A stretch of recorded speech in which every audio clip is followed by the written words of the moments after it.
my own business, just being a guard. Walking along the wall is really not hard. Someone falls into trouble, I get in the way. Now these big antlers are here to stay. Let's make a deal, take a chance, spin that wheel. I try to do my best, but this world won't let me rest.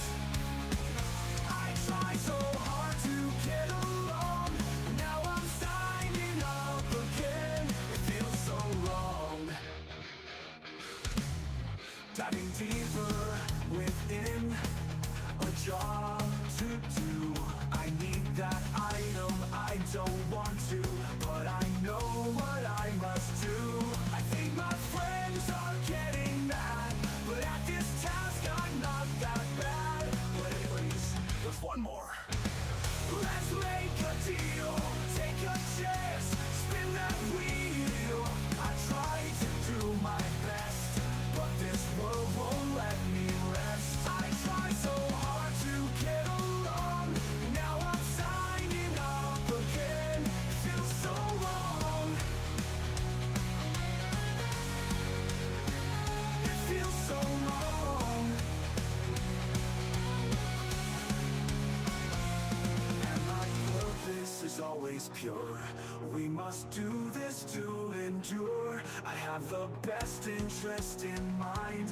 It will keep the big bad in line. And while in private I may cry, I'll do this to keep my friends alive. Let's make a deal, take a chance, spin that wheel. I try to do my best, but this world won't let me rest. I try so hard to get along, now I'm signing up again. It feels so wrong. It feels so wrong.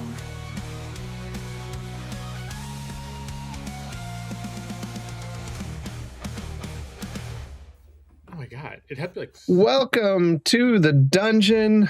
We're here with you live. We're live. May not be alive, but we're live. How are y'all doing? Great. Oh man, it was definitely a Monday that I had to work and the rest of the world didn't. Yeah, I forgot today was a holiday because we don't get it off anymore. But Martin Luther King Day. oh, it is, yeah. So if you did get today off, I'm glad you got to rest a little bit. So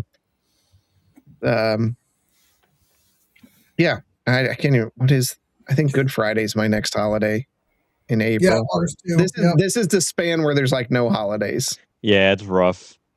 Yeah. But that's okay. That's okay. You're here with us, and that's what we like the most. We want to throw out to everybody just thanks for sticking with us as we are working to conclude this campaign this year.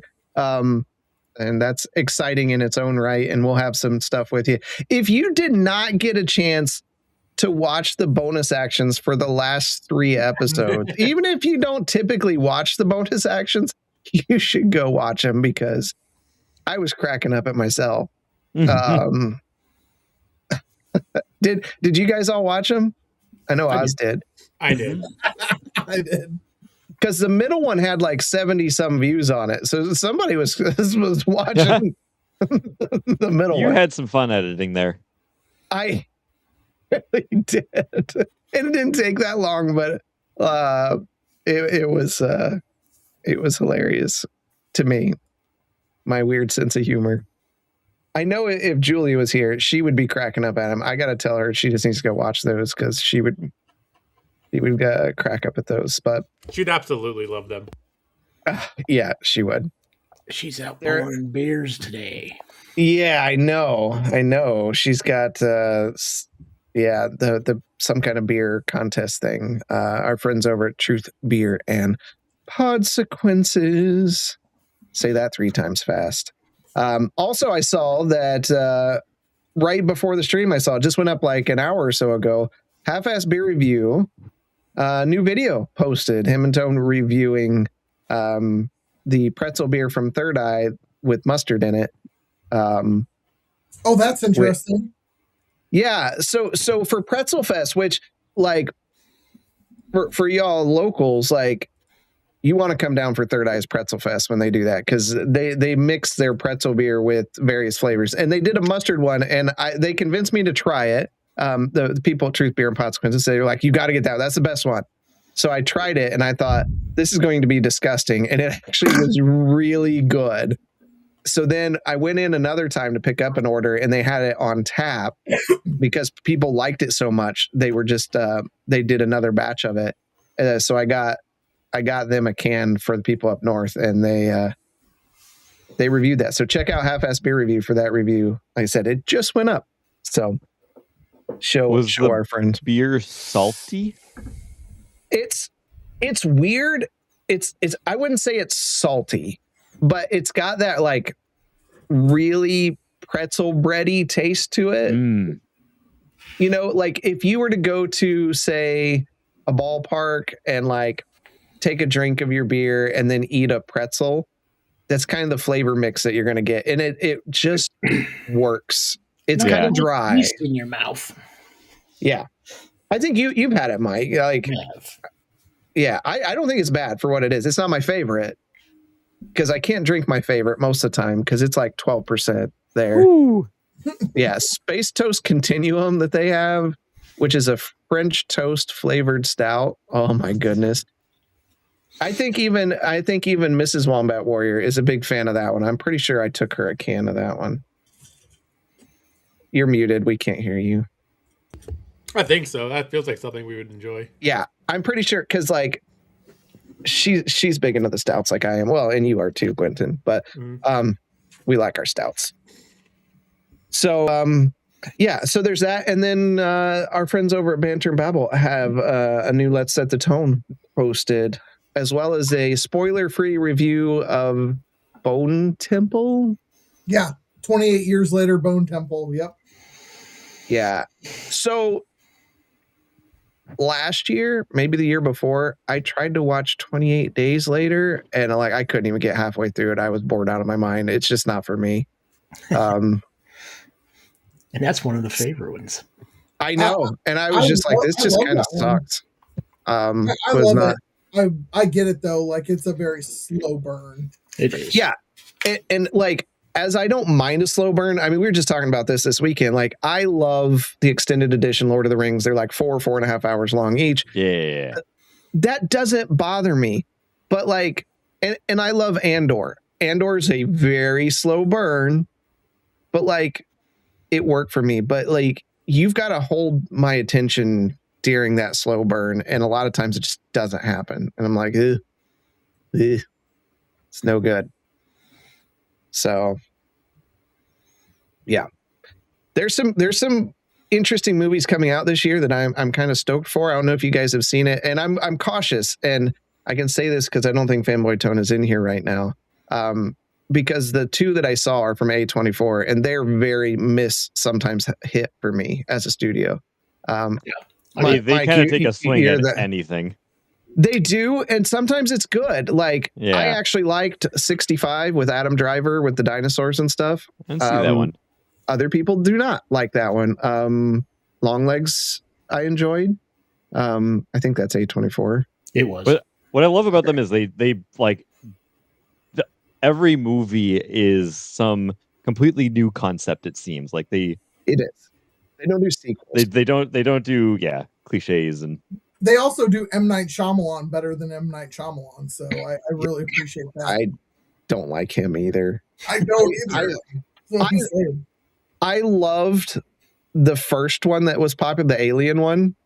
Okay. Signs. Yeah. Then I watched The Village, and I was like, I don't ever want to see a movie that he directed ever again. That bad? I hated The Village that much, and I haven't. See, I liked Unbreakable. I liked Mr. Glass. I liked Split. Yeah, I guess I did watch those. I guess I have to take my statement back. It's like those are like Marvel though, comic superhero. stuff, yes. Well, Split. That dude should have won an Oscar for that.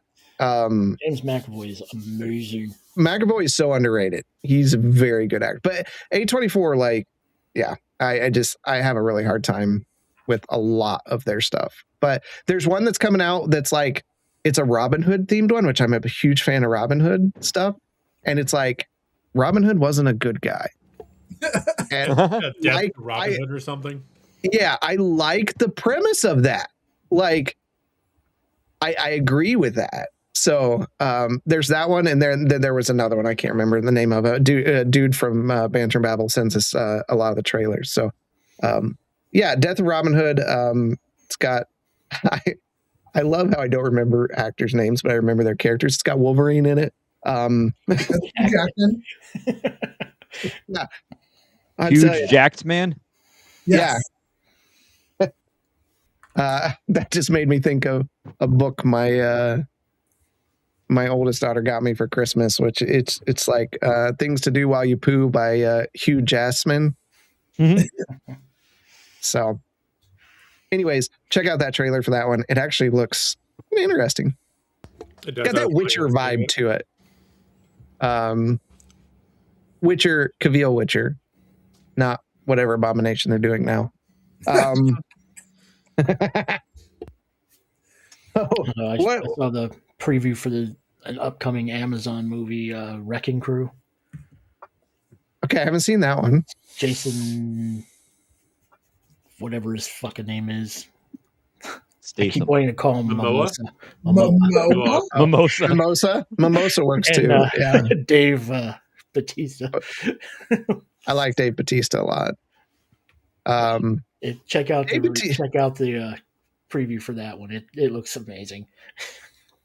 So because we like this is funny because this came up on Truth Bearing Consequences, but let's do a quick thing. You get like just a few seconds to answer. Name a celebrity you'd like to just sit down and have a drink with or a meal with. Mine would be Ron Perlman. Marsland. Oh, don't go for me first. I'm bad with names. Jack Black. Yeah, yours would be Jack Black? Okay. I would love to sit down with Jack Black. Okay. Justinian? Patrick Stewart. That's a great one. Oz? Chris Pratt. That'd be good. Yeah. That'd be awesome too. And that leaves us with Marsland. He's like, have I ever known the name of a celebrity in my life? You don't even know half the movies we talk about. Marsland's just like Draston. Draston's my celebrity.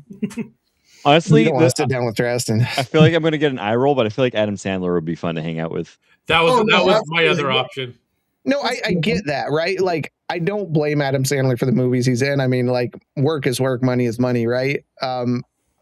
He would be fun to sit down. That's the way I am with Ron Perlman. Ron Perlman is a guy that, like, is going to sit back in the chair. He puts half effort into even talking, and it's just going to be a fun hangout the entire time. Did you see that latest interview with him where he talked about being Vincent on the Beauty and the Beast TV show? No, I didn't. He said it's tied with Hellboy as his favorite role ever. Really? That's cool. That and Hellboy.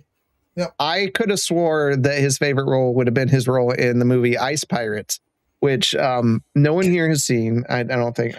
Excuse me, I have seen Space Herpes. It's a very obscure movie. You should watch it, and don't go into it as it's a serious movie. Go into it as this is pure 80s BC grade movie. First, and then watch Ice Pirates. If you watch Flash Gordon, you'll be prepared for Ice Pirates. Dude, I won't even say that. Like, Ice Pirates is just bad. It is. They stole Gordon. Everything. It was good. I don't care. There was not one original freaking thing in that movie. But look at the cast. I mean, they had Ron Perlman, Angelica Houston. Like, who's Angelica Houston? Are you serious? I'm dead serious. I don't think I've ever heard that name. Did you ever watch the live action Addams Family? Yeah. Oh, I know who she is. I just didn't know her name. Yeah. She's what's her face from Addams Family. love Adam's Family. Yeah. Wow. He doesn't know who John Candy is either, folks. I know. Love John Candy's amazing. I love John Candy. Man, Uncle Buck. Some Don't watch planes, that trains, and documentary, automobiles. man. that documentary is amazing. It I broke did. me. That and Ozzy last year, man. I did just for the first time see. Oh gosh, what's the bobsled one? Jamaican bobsled team, Cool Runnings. Cool Runnings. Yep. Yeah. That's a great. I think the only movie that I haven't seen with him in it is Only the Lonely. Oh, dude. I've not seen, now you can't get it anywhere. Like, it's not on any streaming. But like Scarlett O'Hara plays his mom. Oh my god, it's so good. That's what I've heard. I've heard it's a it's so good. decent watch. I just haven't been able to find it. That's what's been going on here. Justinian, what do we got coming up Wednesday? Yeah, Wednesday we are going to be sitting down with Tone, and we're going to have a special guest with Rooney on Dungeon Banter this Wednesday. We're going to be discussing our favorite subgenres of fantasy. All right. That should be something. If heavy metal isn't brought up in this topic at all, I will be very disappointed. Say what? If heavy metal is not a topic of discussion. That is in somebody's notes. I won't spoil for you whose, but it's in somebody's notes. So, all right. Anyone else got anything? No. It's going to be something tonight. All right. Without further ado, let's get into the dungeon. I'm scared.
Oh boy. All right. Let's go.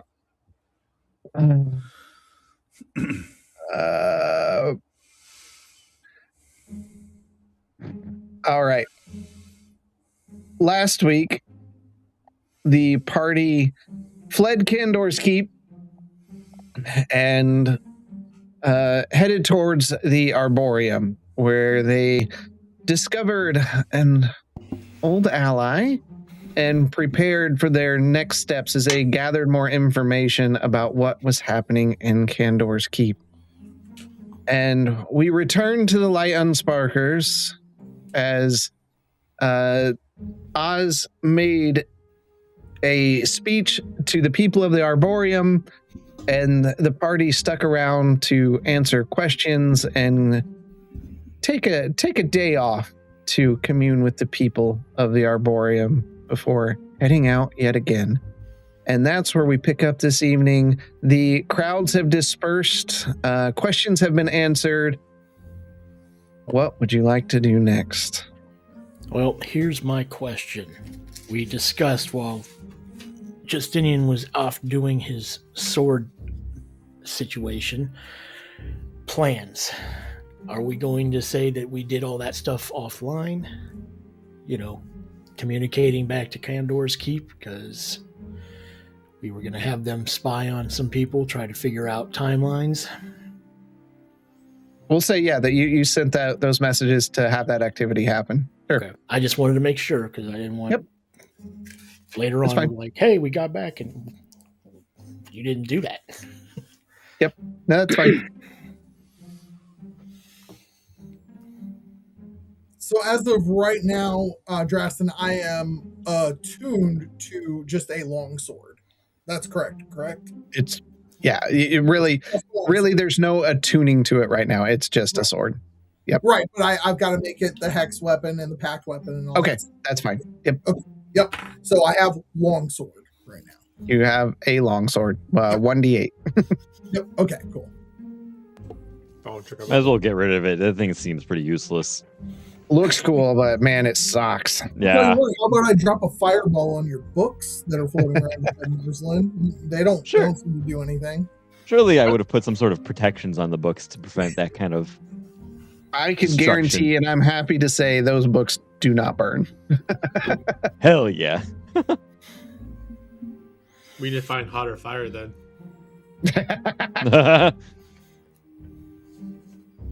Much Mordor like we go. Much like contents of some of Grovile stuff, it would just float to the top.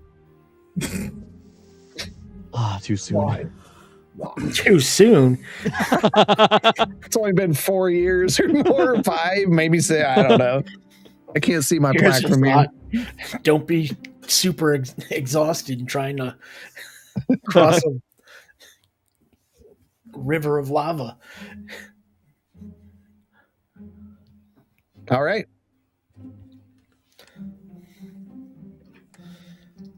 All right. So we come up with a plan, right? We're going to.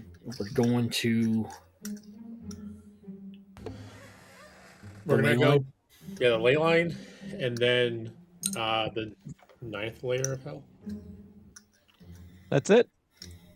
Yeah. The 9 hell is that plane. Simple stuff. Wait, didn't we hear? Never mind. Justine wasn't there. I was doing my sword. Never mind. Yep. I don't know shit. Okay, hell sounds like a great place to go.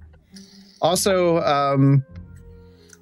I can't remember if somebody said it, but I would probably assume you've asked Lomar to research the 9 hells. I thought we already did that, no? Not 9 hells. I don't know. We haven't really done anything with our Yeah. bastions. Yeah. It's hard when it passes with time. Yeah. There'll be catch up again. Oh, is it okay to talk about time dilation now? Yeah, we can talk about time dilation. What do you want to talk about time dilation? I don't know. I mean, it just comes and goes poof. Hey, here's time dilation. By the way, there's a floating continent overhead. Yeah, it's weird. Wait, what? Oh, we had him search Culture. We got some research on the 9 hells because we got the Holy War research and everything. Yeah. That was on the initial story of where they were all located. Yeah. It was a minor story, but not any research. So if you'd like for that to happen, yes, which I'm sure you would, yes. I'm assuming that when the DM done. is saying we should do It's this, done. we should probably do it. No, we asked him that 8 months ago. Yeah, and we'll take he's had the it. next You just haven't episode seen to him. get all of the communication 25 words at a time from Lomar and Larson. And then, All right. All right. I guess we're getting on the ship. I guess we are. All right. And you're heading to where? Sardines Pass. Okay. Yep. So, Sardines Pass. all right. That's going to take you 4 days. It's a little further, just slightly further. this East is for the and ley Kenner's line, Camp. correct? Mm-hmm. Correct. All right. So you take off. First day, is there anything you would like to do? Yeah, I call the group all together once we're, alone minus our crew. And so obviously you all overheard what Oz's magic person said about Ferrandis and the fact that he was corrupted and that's why the blade fell. I'm not sure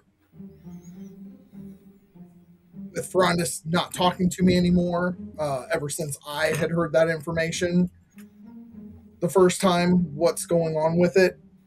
But I plan on seeing this through to the end, with or without Ferrandis's backing. What we do is too important to the material plane for me to worry about it.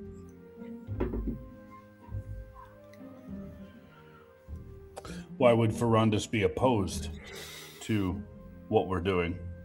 I don't know why he'd be opposed. All I know is that he did not follow Sylvanas' teachings, and he is the reason why the blade was broken in the first place.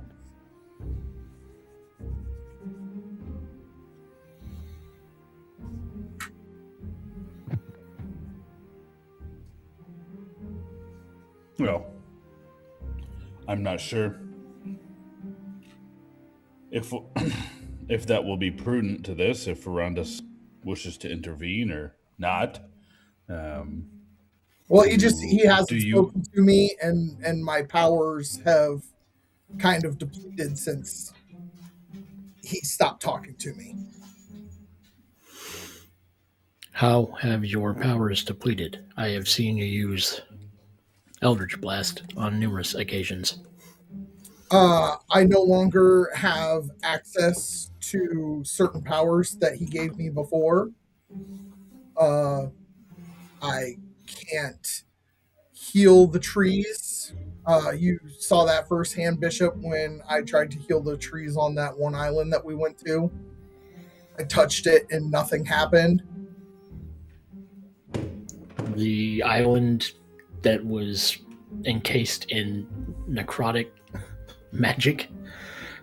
Yes, but I also haven't been able to do the same with my own houseplants in our house, hence why I moved them to the greenhouse to be tended for.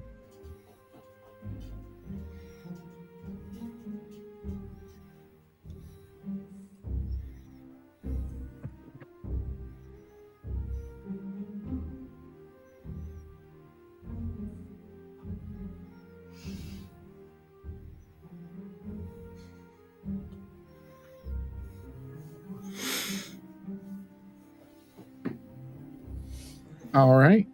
Well, Justinian, I don't have an open line with Ferrandis, and if you don't either, then we won't be able to count on any assistance from him or any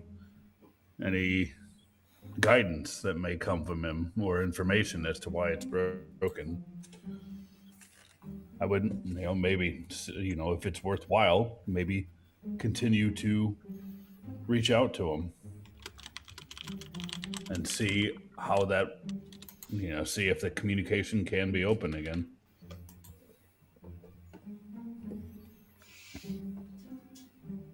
Unless something else happened to him, like what's happening with some of the other gods. And that's a possibility too. Were there any warning signs? Or did it just fall off? No. And at first I blamed myself for falling in battle, because when I found out about the fact that he had broken Sylvanas' pact with him, I was shaken a little bit, but we were so in the middle of trying to handle that situation that getting that last book out of that crypt, that when I died, I thought that maybe that was why his communication with me stopped. But now, having heard that it's widely known in some magic circles that Ferrandis was found unworthy of continuing to be Sylvanas' champion, maybe it's the fact that I found that out that he has cut his ties with me.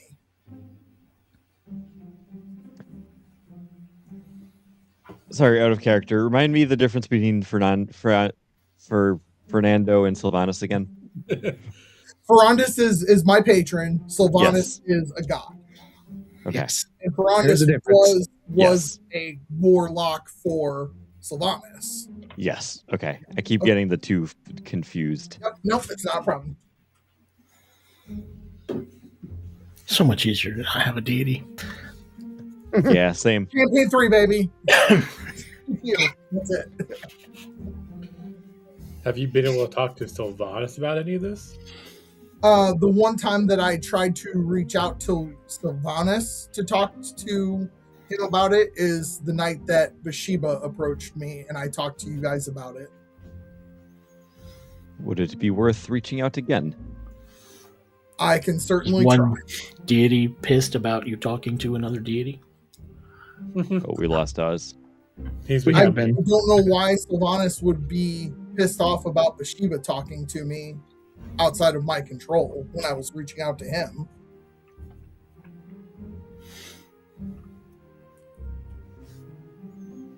But I can try to reach out to Sylvanas tonight and see. We got 4 days. It doesn't hurt anything.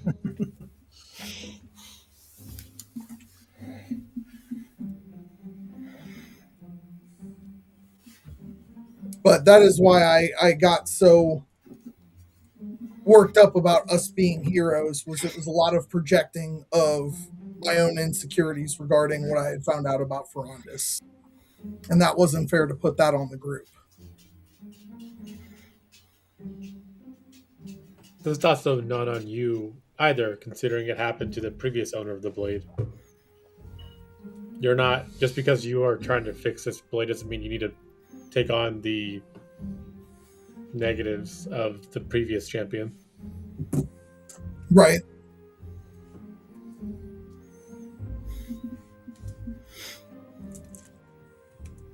Well, thank you all for taking the time to listen to me and hear me out.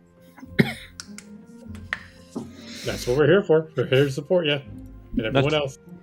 That I wouldn't, but I don't have many options. I'm stuck on a ship with you.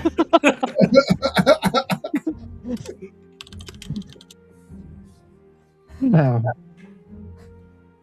All right. Anyone else want to do anything on today's travel? Okay. Tonight? Okay. I'll study the necklace that was given to me to block Fane. Just curiosity. Try to understand the magic of it. Okay. Do you take it off to do so? No. Good answer. I guess I should have been more, how do you study it? But yeah. Okay. Easy answer.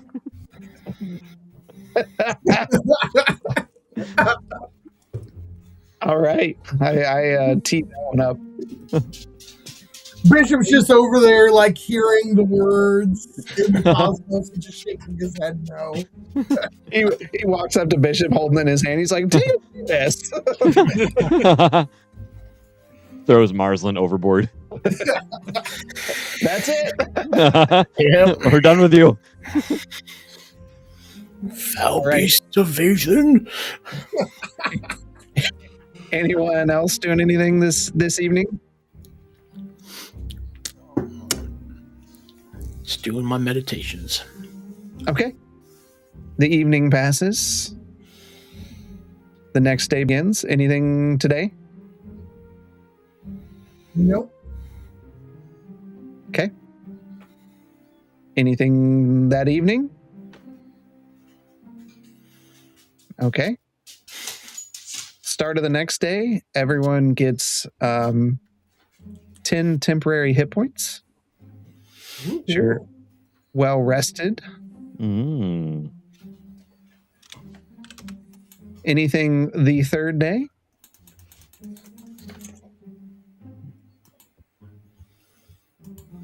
Anything the third night? I feel like we should be doing something. We've already made battle plans. This is just like, I don't know what else. All right. Cue the AT&T montage as we're making our way to Tarwin's camp. All right. Fourth day. A team, not AT&T. The fourth day. Fourth morning. occurs. In the distance, you see the mountains of Sardin's Pass. And so I will go to Jaina if she's the one flying the ship. Yep. And I will tell her that we are looking for a rock on the western side that looks like a dying flower. Yes. It's hard to see intricate detail. Do you think you could assist me with that? Sure. All right. So go over to the side of the ship, and I want you to make a perception check. Okay. That is done with advantage. This was just straight. With the Sentinel Shield? Oh, is that perception just in general? I thought it was like a special condition. I thought it was just initiative No, bonus. I believe so. Is it not? Gordon, you've got a Sentinel Shield too. Yeah, I have advantage on perception. Okay, then yeah. I just don't Okay, remember. so first roll is a 20. Second roll is a 25. So 25. All right. 1 second here.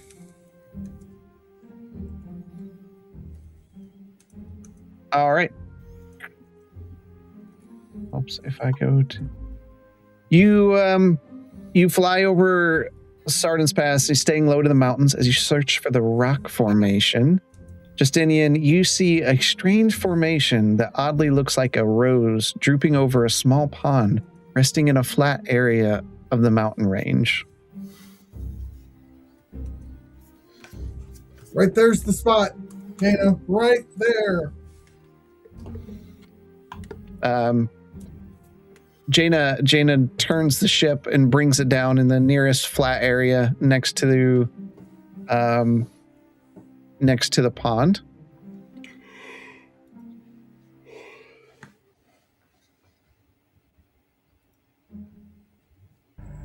All right. Well, I guess this is where I disembark. Anybody coming with me?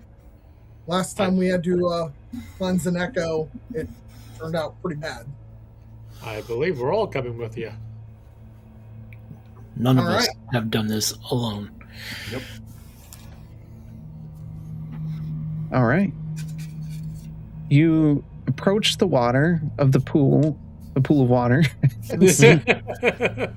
Wow. And see a small trickle of water runs from the end of the rose-looking rock formation into the pool below. It looks as if the rock itself is crying and the basin is here to collect the tears. The waters themselves look chill, but no ice forms on top of them. You see small fish darting around inside, disturbed by your presence.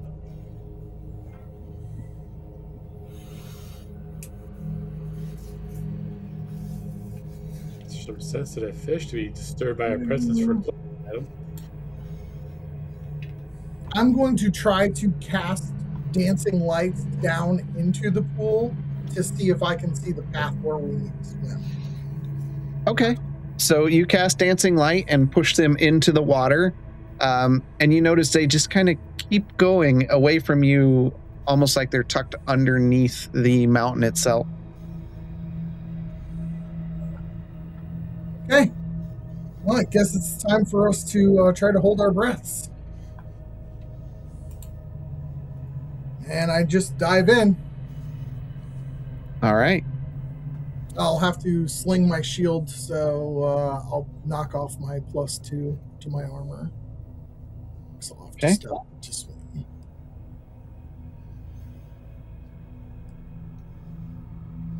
How about the rest of you? I do have 2 bottles of water breathing. Well, he's already gone. And I believe, if I remember correctly, Marcian can breathe underwater for like an hour. Yep, I have 1 hour of water breathing. So, Bishop, I believe me and Oz will benefit from those potions real quick. I'll hold out my hand. I've only had these since the beginning of the campaign. We have had this for a long time. You But, never know when something you pick up in Act 1 is going to work in Act 3. This is just feeding into like in a video game where you keep that one potion, you just never use it. You don't. I'm never gonna need that. All right, yeah. So I'll hand those two over, and I'll dive in and follow. All right. Oz and Quentin, are you guys taking the potions? Yep. Right. Taking the potion. You all uncork the potion, tip it back, and you kind of watch each other as it tastes terrible. And you see something like each other's ears moving slightly. And Oz, you reach up and like up to your ear because it feels funny, and you feel like these small like gill slits behind your ears. Interesting.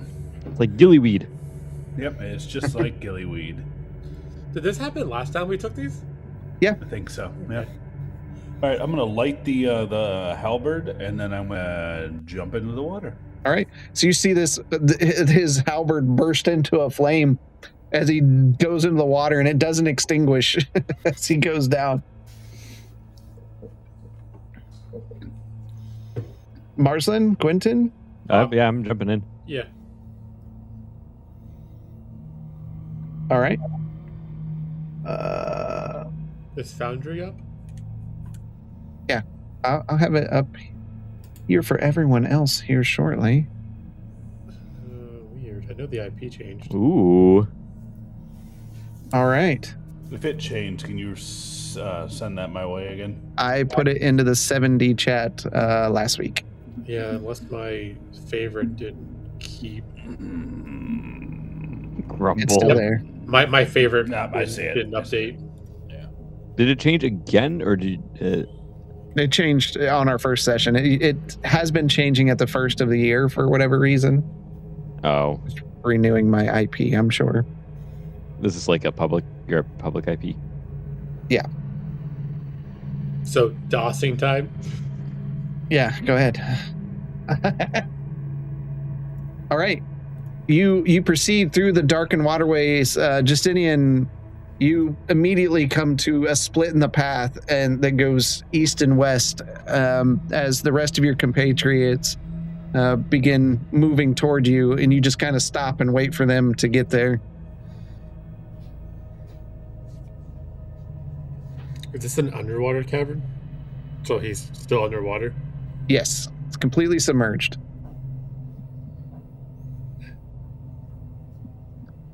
All right, I will start moving off to the left. Yep, that's fine. What is your Constitution modifier, Justinian? It is a 4. Okay.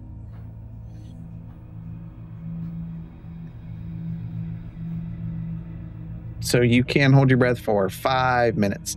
Yep. And as All right. I'm swimming, I'm going to be looking to see if there's pockets of air that I can stick my head up. Okay. So you said you're going to the left? Yes. Just going to push everybody together here because it's just going to make it easier. You're Oz and don't have that aura anymore. I have to fix that. All right. I thought he said left. I did say left. Oh, you did say left. Okay. All right.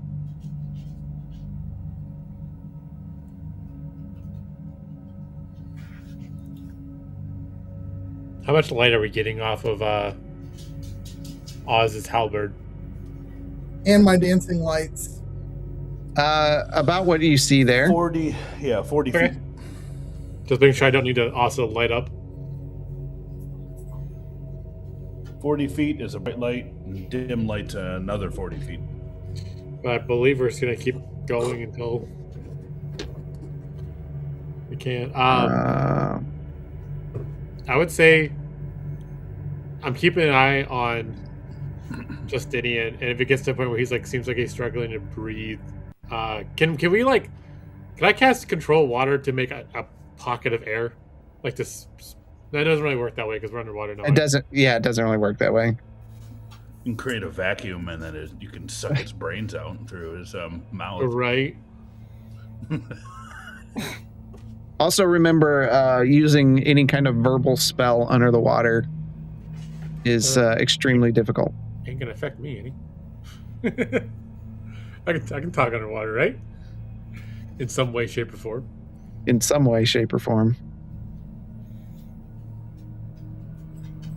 All right. Continue to move around. Like I said, I'm looking for pockets of air if I can. There are none. Okay. You are about 2 minutes in. Okay. Let's keep going. Does anyone have the sound file for the Sonic the Hedgehog drowning music? That'd be really good.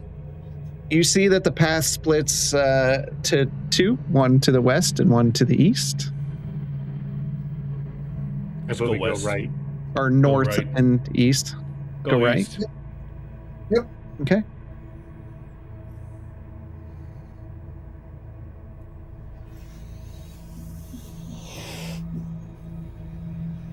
You see that the path splits again. One to the northwest. You're now 3 minutes underwater. Right.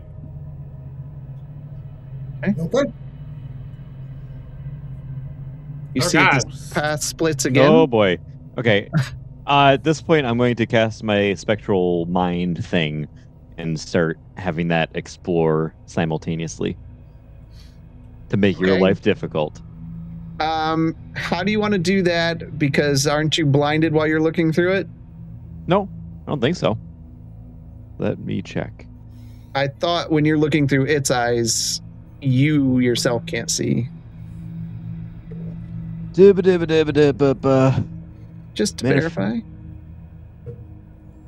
You conjure forth mind as the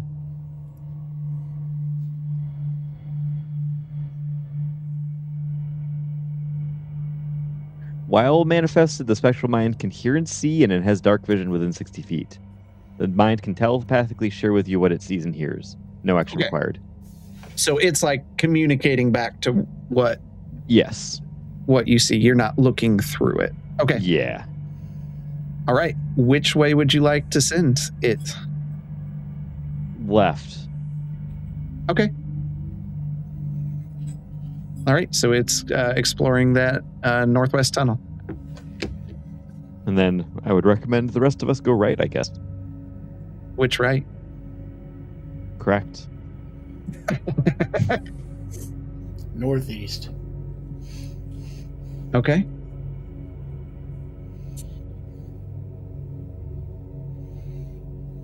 All right. Well, it's kind of a T, so north or south? To the north. To the north we go. All right. 4 minutes underwater.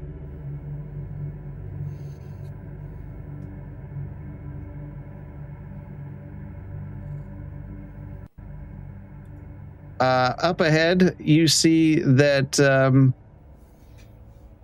it looks like the waters are parting way to some sort of beach. Go. Oh, my ass Go. is hard. That beach. So somehow you guys got the perfect path through all of this. Yes. Yeah. Wild. Not sure how that works. Swear someone's stealing my notes or something.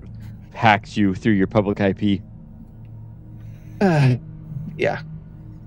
Well, I mean, you think about it. Every time somebody shouted out a cardinal direction, everybody else went with it. So, I mean, unless all of us had your notes.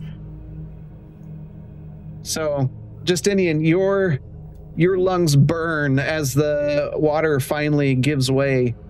You break the surface in a sharp gasp, air rushing back into your chest as the sounds of dripping stone echoes around you. As all your eyes adjust, you realize you are not in darkness anymore. The cavern opens into a vast rounded chamber of smooth stone. Veins of faint emerald light run through the rock and the far side of the chamber, rises a massive crystal taller than a watchtower, a single jagged column of luminous green that pierces the cavern floor. The cavern pulses gently, rhythmically, like a heartbeat, each pulse sending waves of emerald light rolling across the chamber, illuminating the space in shifting shades of green and gold. You feel it more than you can hear it, just a low hum that vibrates in your bones. Along the edges of the chamber, clinging to the stones that have never known sunlight, plants grow in impossible abundance. Broad-leafed ferns curl outward, their veins glowing faintly. Pale flowers sway gently despite the absence of wind, opening, closing in time with the crystal's pulse. Vines crawl along the walls like searching fingers, their tips shedding soft motes of green light that drift lazily through the air. Let me move you all up into there. I feel like we've been here before.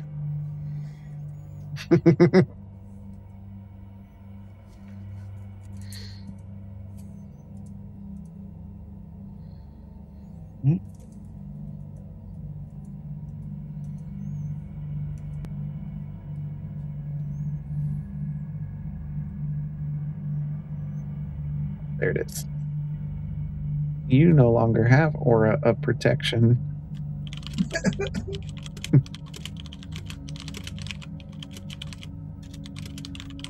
That's some angry typing going on. Mechanical keyboard. That's weird. I know for a while you weren't hearing it. So,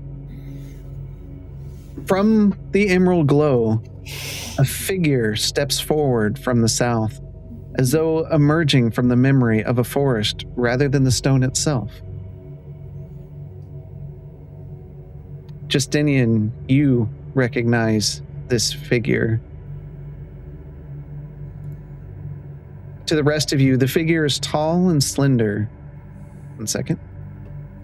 As suggested by Marsland, to put some images up. Nice, I like it. He's tall and slender, form unmistakably fey. His features are elven, but very perfect, deliberate, as though shaped by intent rather than birth. His skin carries a soft hue of pale bark touched by moonlight. His hair falls in long flowing strands, the color of autumn gold and deep moss, woven through with living leaves and tiny blossoms that slowly open and close as if breathing, but no breeze stirs them. His eyes are the most arresting thing. They're deep, luminous green. Antler-like horns rise from his temples, smooth and branching, carved with natural runes that glow faintly as the Leyline light touches him. Small vines curl lazily around their base, bearing pale flowers that shed drifting motes of green light. His clothing appears grown rather than worn, robes of overlapping leaves, bark, silk, and shimmering spider thread that change color as he moves, cycling slowly through the shades of emerald gold and dusk violet. The hem never touches the ground, yet roots briefly rise to meet his steps before sinking away. He moves forward, looking down at Justinian, and then looking up at all of you. It's intimidating in this place. Looking back at you, Justinian, he looks down. Hinioninin lei talina onayat. Arayira tanyavan guanila okelepin. Na inira ganalanar lasniti. Amir mai util. Nu alarda natea gelnin. Dear los ta. Udalanti here nala guth nalia thorn nalua. Piora near okalandin nanilon thron lalawin. Ania osi unia os tulanir ania ulatat.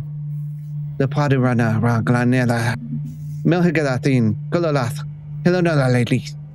Nanin Nikeninia alakohlin. Gratatalandrandin. Uperlalalinda. Ubadalitna Gway. Ubalitna Lanenakar. Ania on Gelf. Ania on Leaf. Ania on Run. Hanadathanile Eladraat Paladanina Milat. Asileth. Tendantila Palath. Guys, I'm at your fingers. This is not common. I'm hearing it perfectly. I know exactly what they're saying. Dartnan Si. Unayer. Aknagwir. Emagilhin Unir Aglain. Anir Gwir. Levenais Patron Onarlin. Ipakadet Uglenlin. Aglen Dagnas. Talin Durnakalas. Unayer. Lakir. Anirirant. Leratha. Anya Onle. Batith. Anya Onle. Ehre. Anya Onle. Hado. Ar. Amin. La Afadol. Pimagail. Pedo. Mi'u Inith. Northern Leith. Minuvi. Vinnaslin dar enoth thir. Aunir. Ugwel. Silas Tonin. Upadalathana. Unair. Unede. Umil. Nakael. Gudimela uleta. And looks at you intently, Justinian. I'm going to hold on real quick. He needs to roll a deception. I'm trying to see what his alignment is. Who? This guy.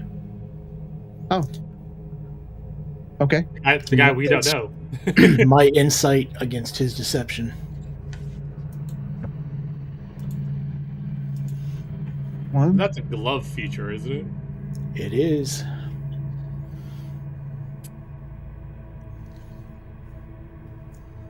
That's a 26.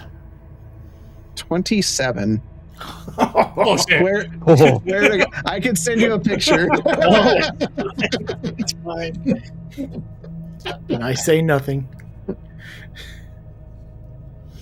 So, as these words that I can understand come spewing out of his mouth, as you guys are watching, standing behind, you see Justinian's shoulders as he starts talking start to shrug.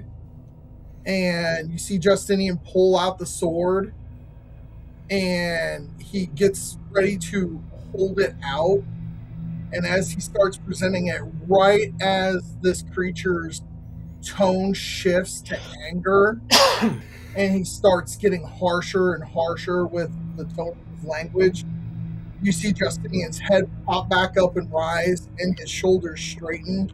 And this is probably the most sure of himself you've ever seen Justinian.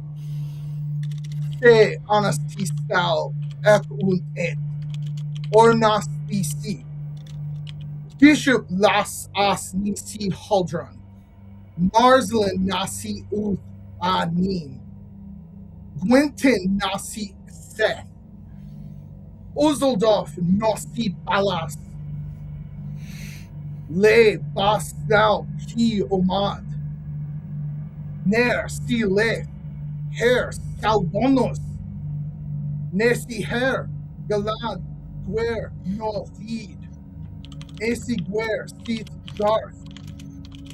With or without your corrupt power, I am Justinian Brander, and I will bring peace and justice back to nature. And I just hurl a swing with my longsword at this creature standing before us. Okay. Make go ahead. I'll let you have that initial attack. Go ahead and make that swing. That is an 18.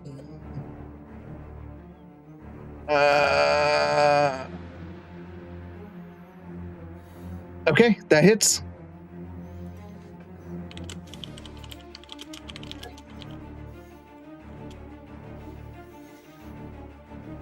All right. You and all that will be see. for 11 slashing damage.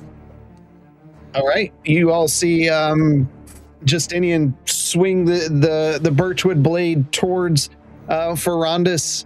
Roll initiative. Why can't you be friendly?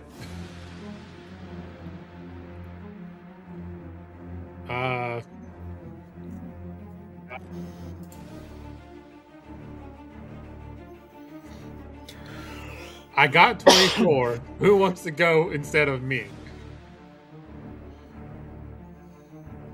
I mean, I got 13, but I did not mean to click that again. Ignore that second roll. I feel like anyone but me would be better for a second time. Oz, are you going to roll?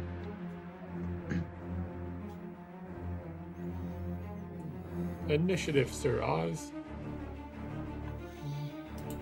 Do we still have that temp HP? Yeah. Or did Yes. that, what was it, 10? 10. Yep.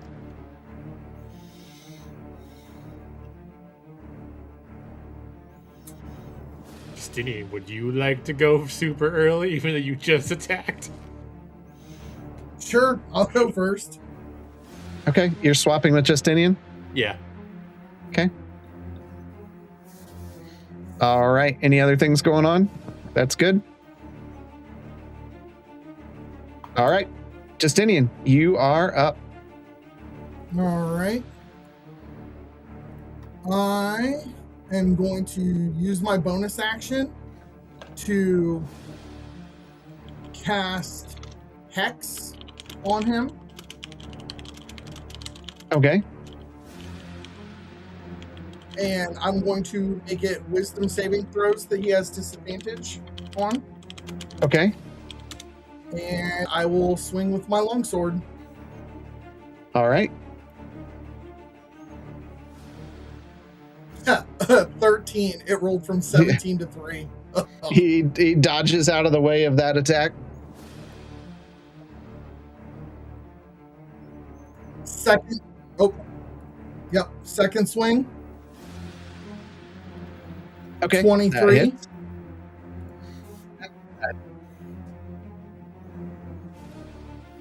For 13 slashing damage and 6 necrotic. All right.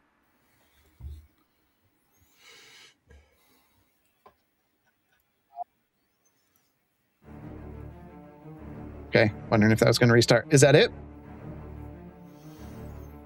And then I'll just look at him and I'll say, Bushina Ba. Pushina As. And Ferrandis goes.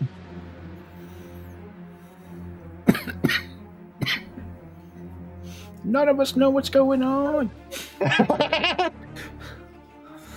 Right? Does Bishop say that when it's his turn? I'm just saying. I know I don't speak Sylvan or Elvish or anything else. All right. She's going to attack Justinian. Natural 20. Yeah, buddy. Here we go. That was a natural. Yeah. What kind of We attack? are off to a good start. Bludgeoning. Double damage and make a DC 12 dexterity saving throw. On a fail save, you drop your weapon. Oh, no. That's thematic. No shit.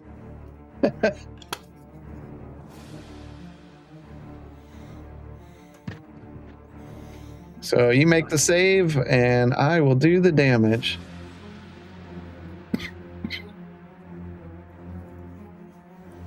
$15 for the whole world to see.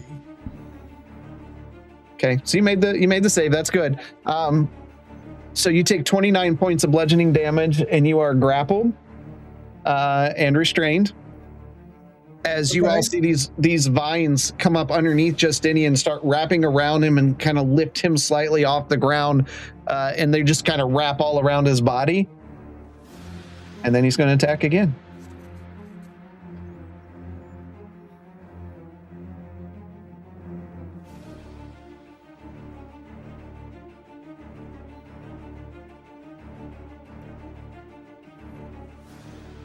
He does hit.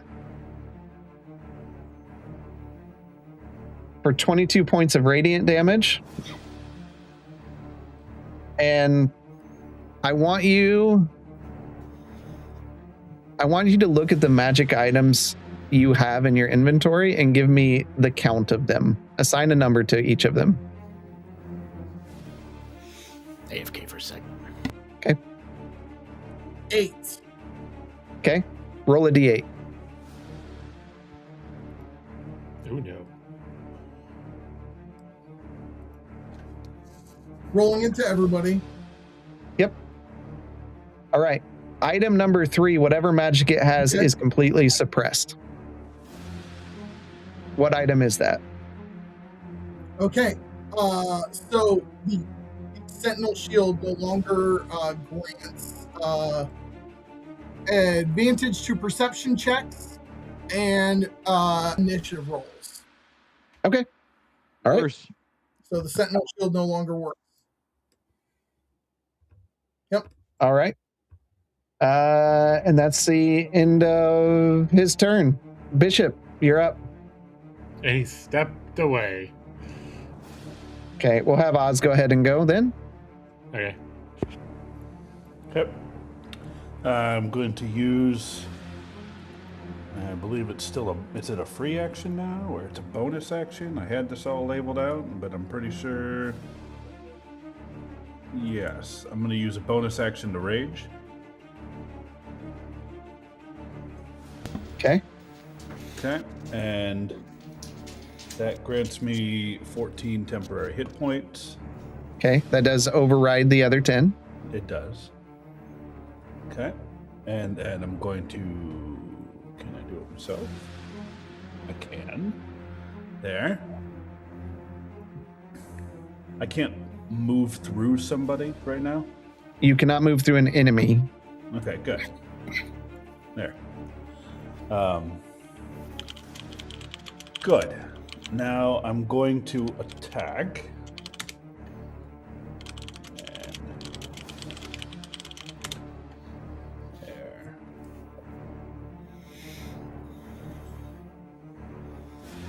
There's that, and then the 2d6. You're gonna roll for the attack to see if you hit. I thought I hit the wrong one. There you go. That does hit. There.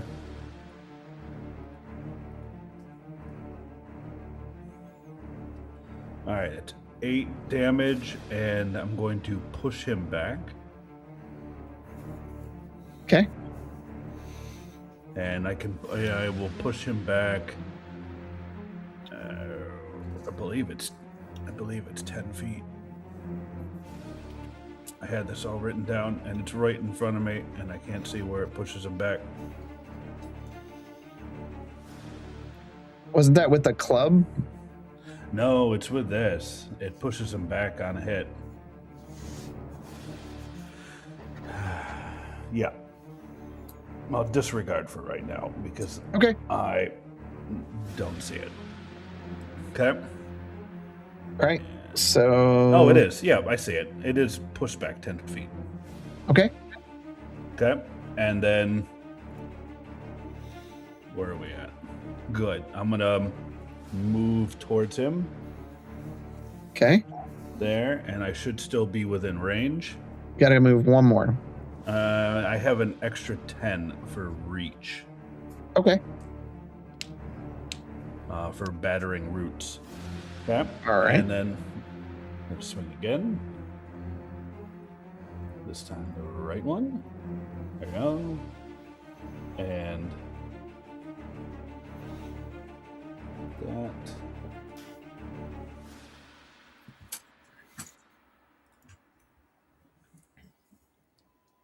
All right, and that is 24 points of damage. Okay. And now push him back further.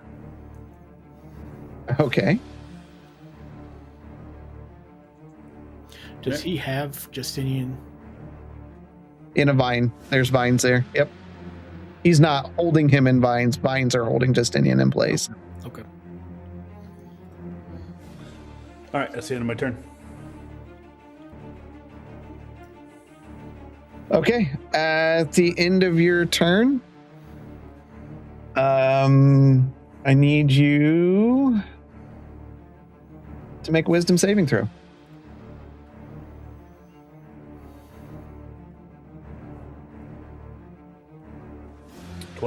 Dirty. Okay. You're good. Bishop, go. You were up, but you were gone. That's fine. Bonus action, I will hit the gauntlets together and cause fire. Okay.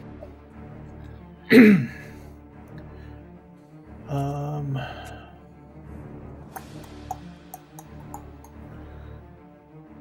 right. I will go to the vines that are holding Justinian and attack them. Okay.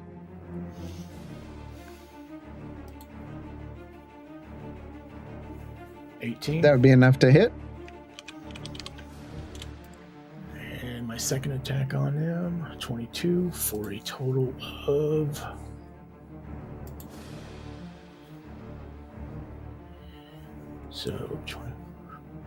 27 fire damage. And if they're weak to anything, the gauntlets change to that damage. Okay. You begin punching at these vines, and you see them like burning and getting crispy, and eventually Justinian, you fall on the floor. And so Justinian, you are prone, but you are out of the vines. Do I have a reaction to say a sentence? Yeah, if you want to. I look up at Bishop. Thank you, but don't worry about me. We just have to keep the sword out of his hands.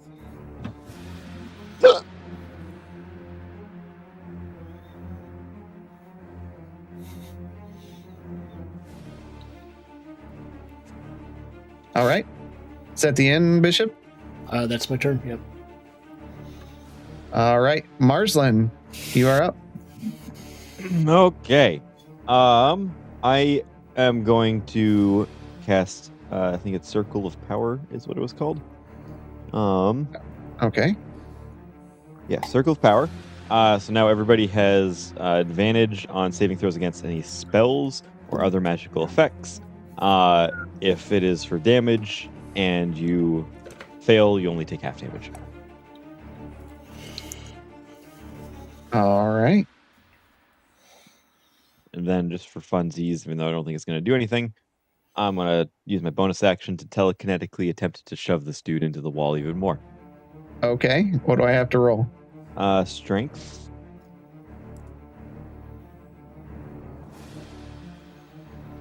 Dirty 20. He saves. His bronze are stronger than your brains.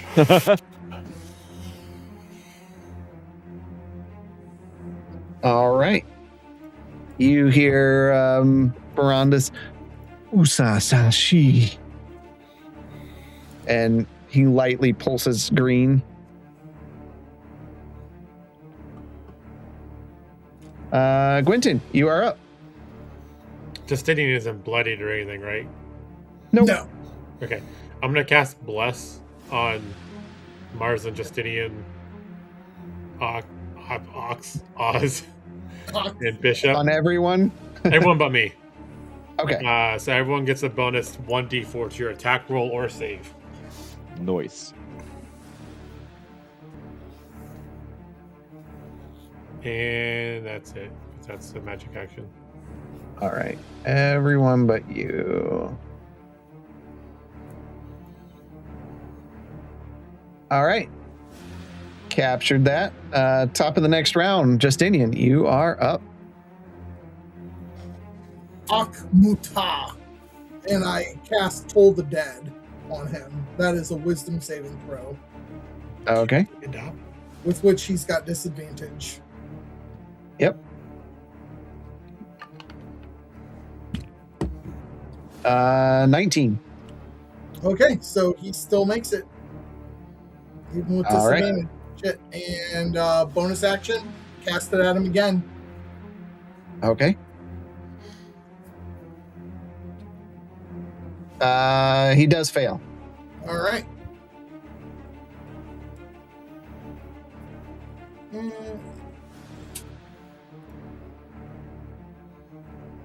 He will take 21 necrotic damage.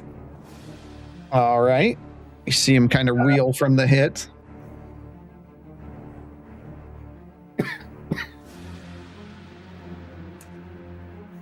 All right. It is no matter what Ferrandis' happens to me, do not let him get out of here with this sword. No matter what happens to me, do not let him get out of here with this sword. You see Ferrandis begin like fading back into the leaves at the back of the room as he waves a hand out, and all of a sudden, like the vines all around you guys begin whipping wildly. I need you all to make dexterity saving throws. Would this be considered magic? Yeah. So with advantage. No, it's an ability. It's not magic. He's not casting a spell. I had to think about that one. But you still get the guide, right? Yeah. It's plus 4 or 1d4? 1d4. 1d4. 1d4? Okay. So 19 for me. So that makes my total 12. 20. There was 2 that came in at the last minute there. 20 and 22. Okay. Oz? Dirty 20. Okay. I think that's everybody. All right. You all fail. Take 22 points of bludgeoning damage. And Are we taking half of that, Marson? nope. Oh, because of his thing. And then 17 points of slashing damage. I'm using invasion. So is that halved or no? So you would evade the 22 or the 17, whichever one. Because there are Wait. 2 instances of damage. What saved here? Nothing Was it- saved what? here. No, none Nothing of us saved. saved. None of you saved. Nope. Jesus. Yeah, the DC is really high.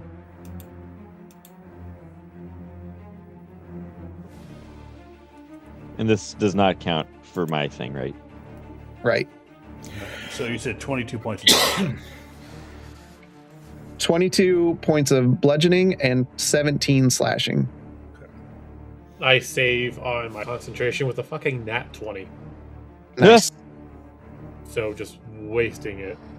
Justinian saves. And I saved mine on a 22. Yeah. And I rolled a nat 1 for my concentration save. Okay, so your aura Nice little fades. power. A lot of use that did. It's good while it lasted. Hey, you tried, man. I mean, As we can't help what the dice rolls do. Nah. as he fades into the back of the room, you see him walk out of the other side, like he walked into the plants and walked out back to where you are, Marsland. Ah. And he is going to make an attack on you. What? I haven't even touched him. With, yeah, he hits. You take 23 points of radiant damage. And if you... That's a shame. I'm actually immune to damage. Oh, okay. Well, you might not be immune to the next part. Oh my god. That's Not counting the Shadow Spark Chronicle books, the Chronicles of Lights. Count up your magic items, Oh. assign a number to them, and then let me know.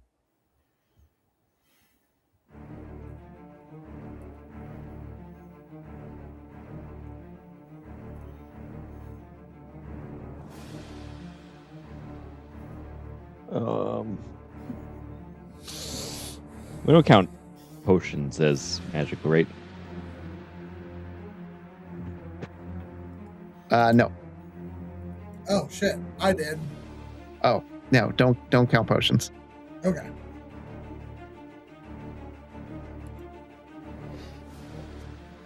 Do you have a count? I'm bad at counting. Plus, 6. he's got every magic item we ever picked up. Okay. Whatever is number 6. Oh, Okay. don't roll. No, Okay. we'll have you roll since I had the Justinian roll. So whatever number 5 is, no longer works. What is that item? My restorative ointment. Oh, I don't even know what that is. Is that a magic item? He's got some balm. Is it? I think so. It has charges. That doesn't mean it's magic. Magic is going to be like cloak, ring, staff, stuff you've got like on.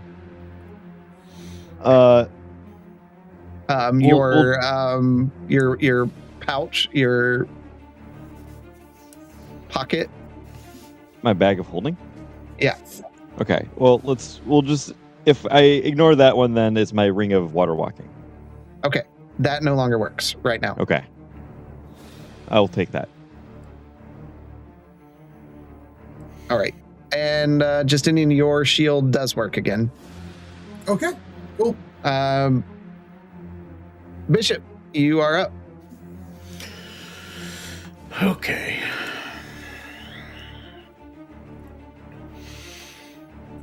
I will get in front of him.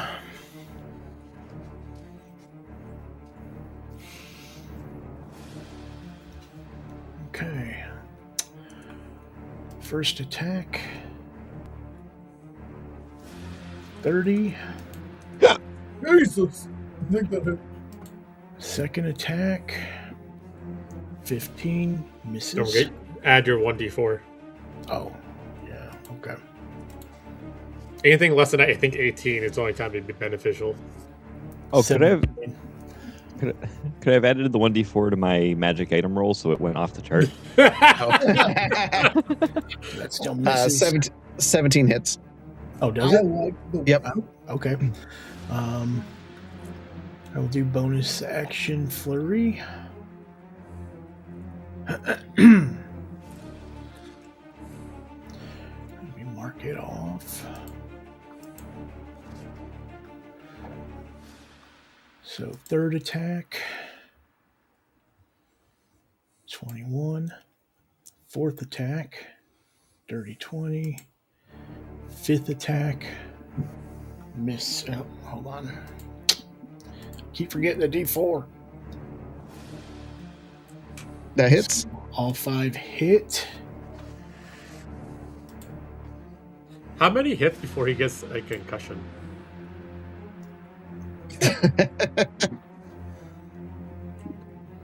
Does it just sound like fists hitting lettuce as Bishop over and over again? It's like punching into a leaf pile. Yep. All right, so it was 13, 26, 49.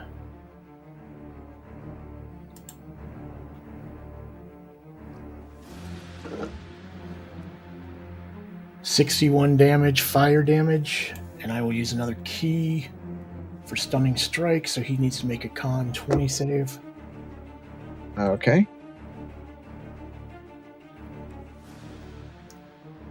21. He saves. Jesus. But his movement is halved. Okay.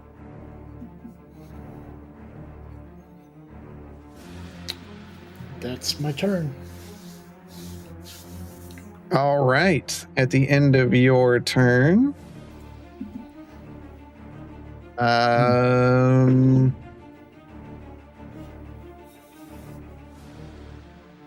hold on.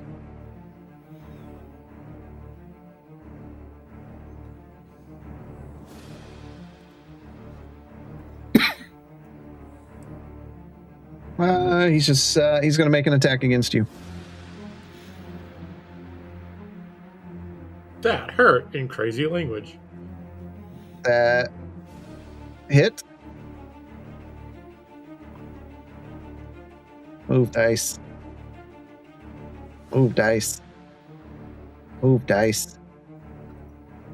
23 points of radiant damage, and make a list of your magic items, All right, not hold counting the on. gloves. Hold on. I'm deflecting. Okay. I take 0 damage. Okay.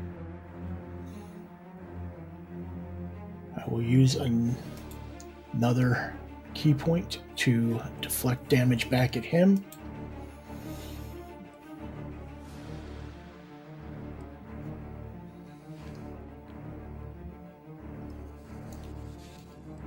All right. Hold on, let me get my inventory up.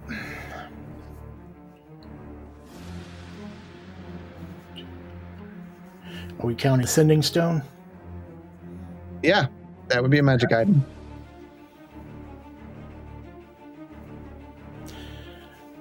Okay, that is 7. Okay, roll a d8. If you roll a 8, we'll just roll again.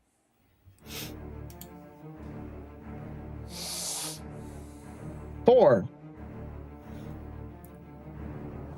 The Sending Stone. Imagine that. All right.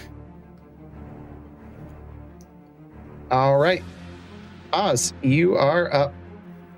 Okay, the start of my turn. Marsland is going to get, because he's within 10 feet of me, he's going to get 3d6 temporary hit points. Oh, you rolling that or And me?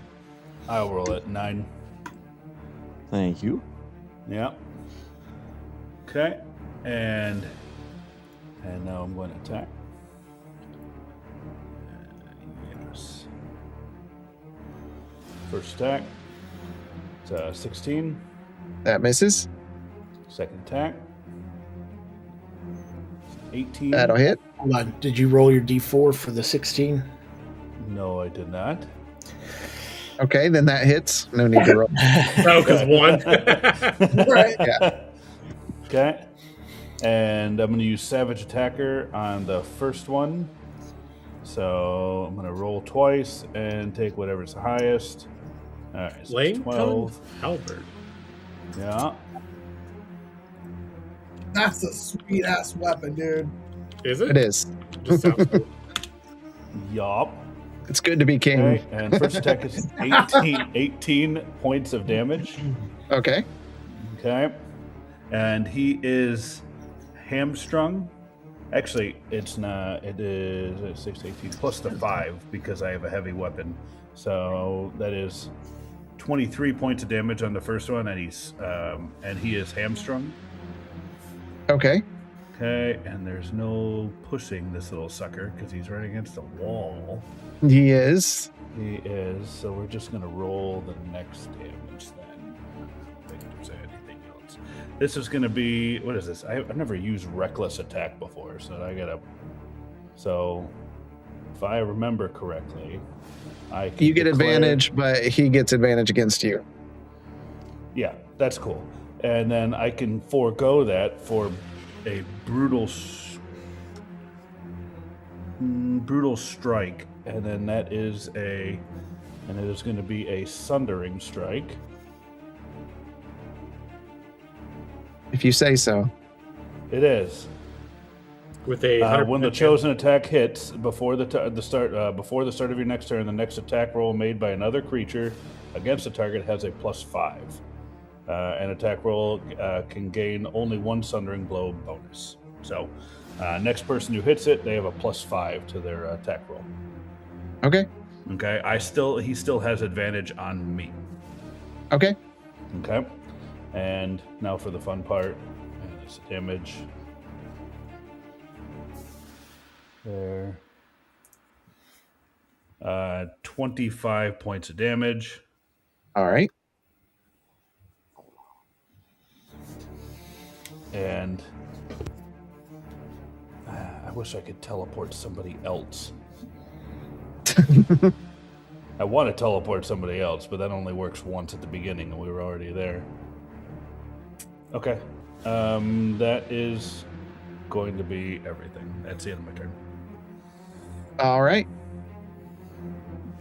At the end of your turn, Mm-hmm. going to make that attack against you.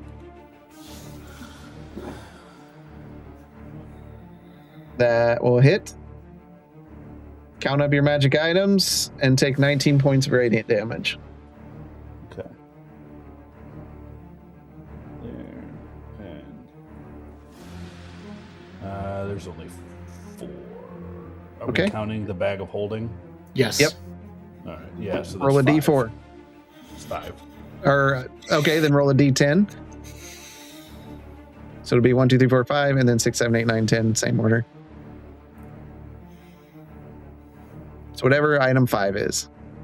Okay, it's a bag of holding. Is there anything in your bag of holding? No. Okay. Well, I mean, my bedroll and my healer's kit. And Okay. there's a If all water that's in skin. there, it all just spews out of your bag of holding onto the ground. Okay. No. Got it. Just Oh. it's like Why would that it dump peanuts in a out? can. It's like a It's still a container. Yeah, but it wouldn't. It's this big. They're not big. Okay. It did. You know what? There were potions of fire resistance and everything just start spewing out of there. Okay. Yeah. Okay. Okay, roll how does the topple mechanic work? By the way, since we're still here and it's still my turn. Is I that don't just know. a dex? Is that a dex? It just says the topple mastery is No, in effect. so if you click on topple over at your weapon, it will tell you what topple does. Yeah, because it does a bunch of crap. Yeah, it's like I forgot to hit when I hit him with the longsword to do sap, and he would not have rolled that nat 20 because he would have been rolling this. All right, there we I go. forgot Okay, about so I can push or topple. Your reach is 10 feet greater. Blah blah blah. It just okay. Let's just go to topple. You can force the creature to make a Constitution saving throw, DC 8. Oh, it just makes them prone. Yep. Make some pro. Yeah, there you go. DC 8. DC 8 plus the modifier used to make the attack roll. Yeah, And your exactly. proficiency bonus. So. Since he used that attack on Oz, does my sending stone start working again? No? Nope, it's individual. Plus the ability modifier used to make the attack roll and my proficiency bonus. That's not confusing. Oh, there it is. They added it up. It was 17. Yeah, he must make a con saving throw. Are you toppling me? I am toppling you. Okay, Oz is topping for Ondus. he's good. 20. Okay. So he's going All to right. make all of his saves because he's a freaking Yeah. douche. Demigod. He's a He's very got some- agile elf. Yeah, he's got some really good saves. All right, is that it? Is that everything? Yeah, that's everything. That's everything. Okay, I got like a I whole need sheet to- here of the crap that I can do on How my many turn. potions spilled out of the bag? 2. I need you to roll a D100 for both of them. Okay. If you roll below a 50, that potion breaks.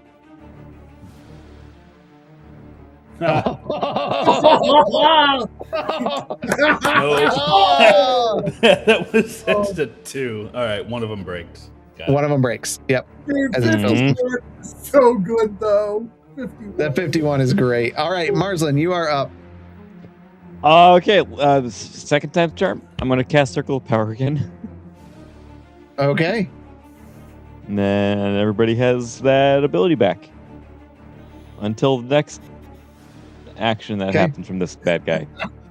All right. Is that your turn?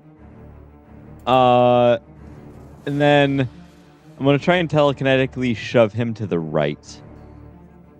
Strength. Yep. Okay. Dirty 20. It just feels like I'm trying to tickle him. All right. At the end of your turn, he's going to make an attack against you. That will hit. You need to list your items and take 23 points of radiant damage. Is this magic? It is not magic. This is his attack. It's not a Well, probably spell. the attacks are not magic, yet they do magical properties. Yeah, I Yes. don't understand how this is not a Our magical magic- effect. No. Let me look at what Circle of Power says.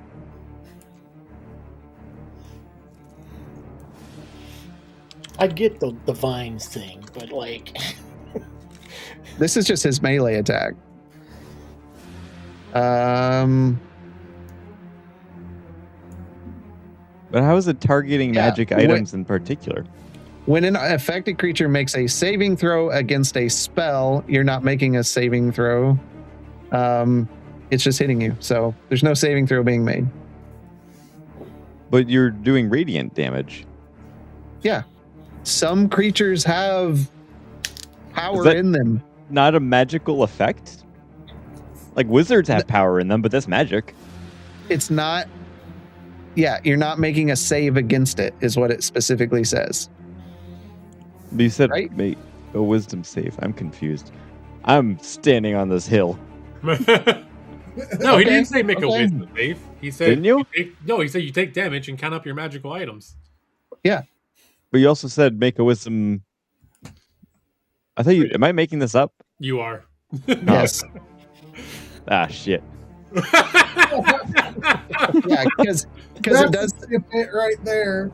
It says while in the aura, you and your allies have advantage on saving throws against spells and other magical effects. You're not making a saving throw, so you don't get advantage. When an affected creature makes a saving throw against a spell or magical effect, you're not making a saving throw that allows the save to take only half damage. You take no damage instead. So Did you make In- this creature?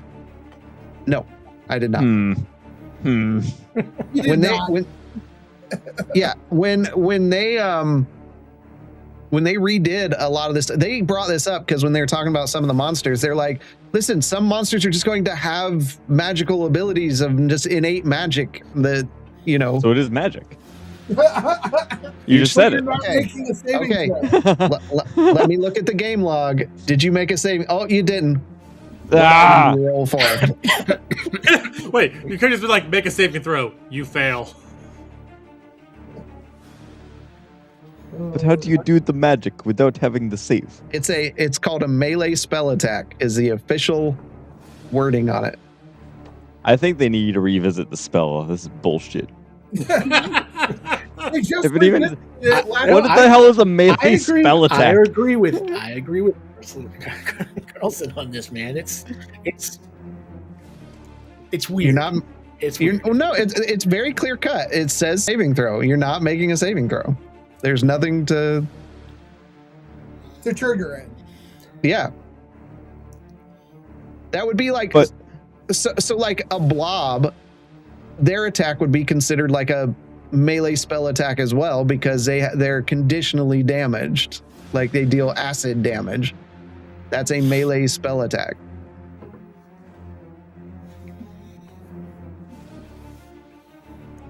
They're not casting a spell at you. Hmm. Hmm. Not making a save. Okay. We can chat more in the post. We can. This one's not going to change. It's pretty clear cut in the wording. Okay. What am I doing? You're rolling up for your magic items. Am I including the one that's already been toppled? Yeah. One. Oh, that's my staff. Okay. It's a stick. So any benefit it gives you is now suppressed. Cool. Love that. All right. Quentin, you're up. Is Oh, anyone sorry. else Did I playing- take damage? Yes. Yes. You took 23 points of damage. Is anybody besides Marsland bloodied? No. Why not did you really. just assume I'm bloody? I am assuming you're bloodied. Oh. Also, Marsland, you need to make that Constitution It's saved. save. I rolled 18. Okay. So that's now only Marsland's bloodied. Yep. I'm gonna slap him on the ass and heal him for 39 points of health. I love how familiar Quentin has gotten with all of us over the years. Well, you have to remember too, he's like 7 foot tall, and I'm like 5, so like, bam! There's a butt in front of me. Hey, buddy. How's it going? That's it. Buns of mush.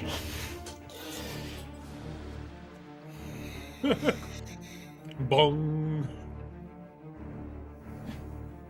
Come on.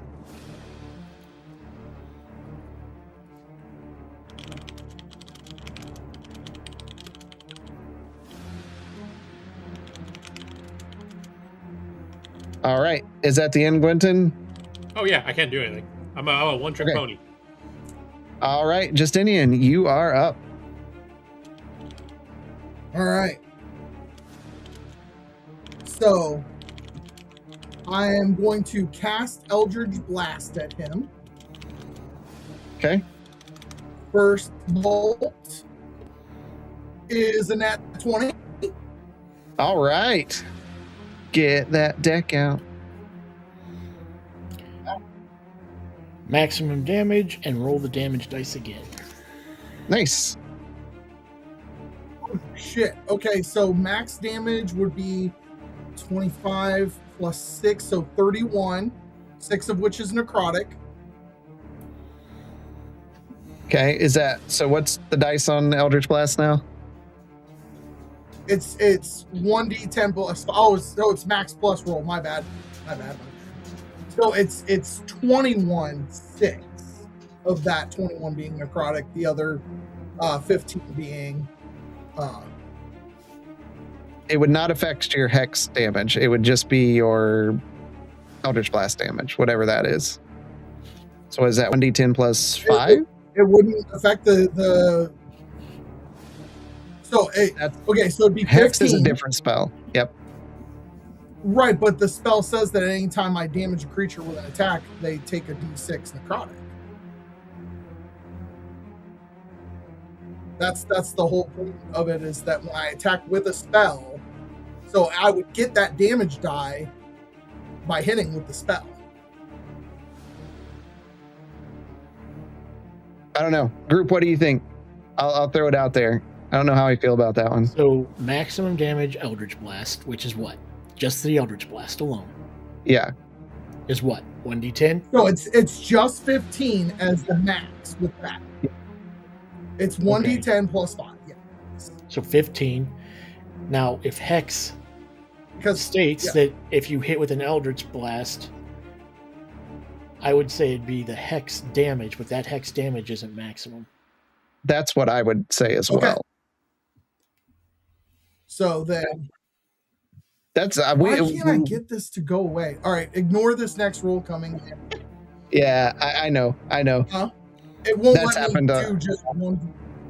Yeah, it's a All right. bit. So it's 15 force damage. Yep. It's 15 force damage for the max, and then it's Then- still not going away. I don't know why. So Plus your hex damage, then right? No, so it was 15 force, and then Yep. there's 9 more force on the roll, plus Oh, okay. the 1, plus my 5 for my proficiency. Yep. So, yeah, it's 21 plus 15. Okay. All right. All right. I got that. Okay. And then, yep. So second bolt is That'll a 26 to hit.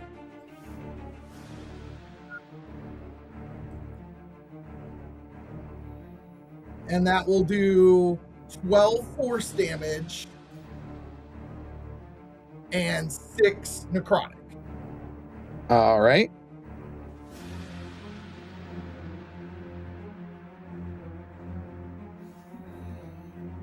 Third bolt That'll hit. is a 23 to hit.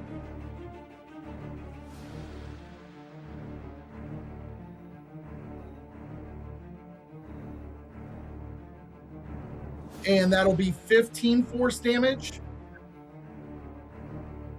Okay. And another 1 necrotic. All right. Is that all? Now bonus action to shoot 3 more bolts. Okay. So that is a 14, but then I got the D4. Yep. So that hits. Which Did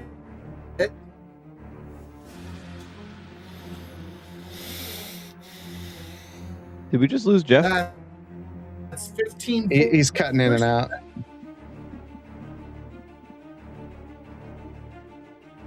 Another 1 necrotic.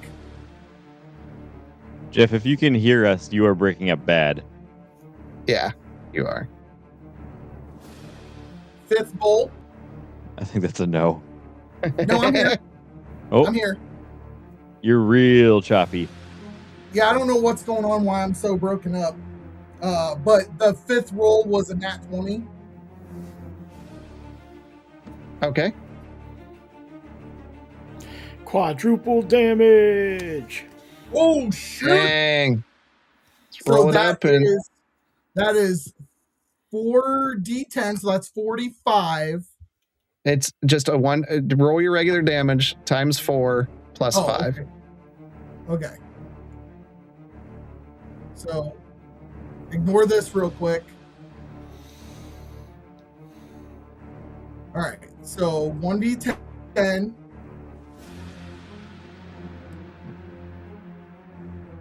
So that's 5 times 4, that's 20, and then 5. Yep. So 25 force. And then 3 necrotic. All right.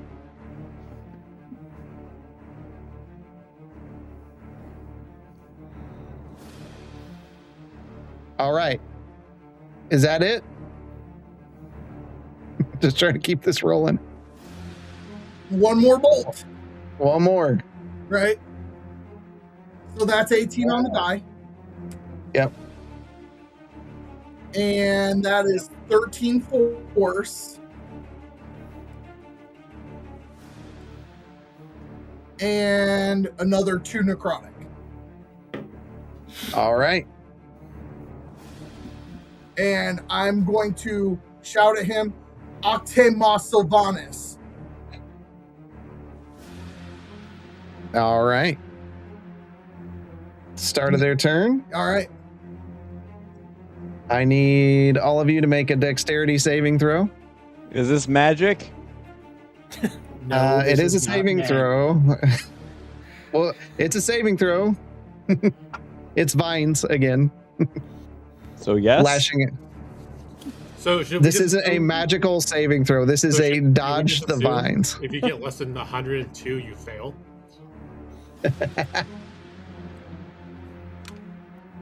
And the 1d4 thing is still going? Yes. So that's a 15.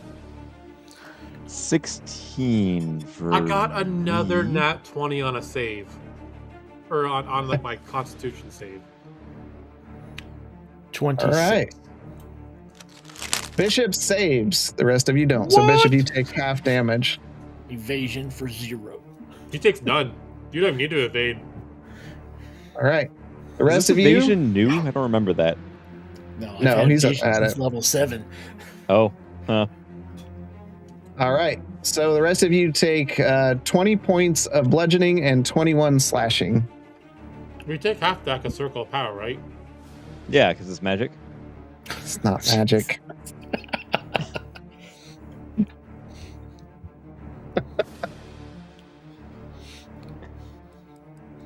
And then, of course, your concentration save. Oh I yeah. wasn't Arslan. joking about taking half. Is that part of the spell? No, No. It's only because magic. it's not a spell Oh. DC. It's a dodge DC. That was a 7 that tilted to 15. Okay, how much damage was it again? Like 17 and something? It's 41 total. Yep.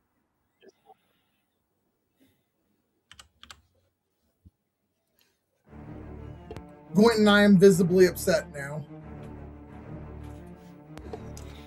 Fuck you. All right.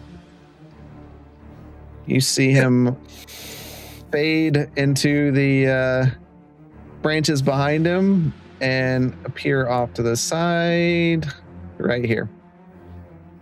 Justinian, you pissed him off. Justinian. He's trying to take the sword.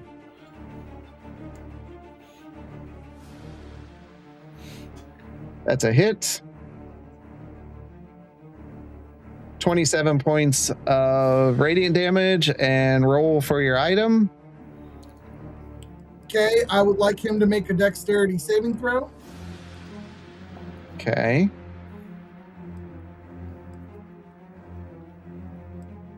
Uh, 20. Okay, so it'll only take half damage.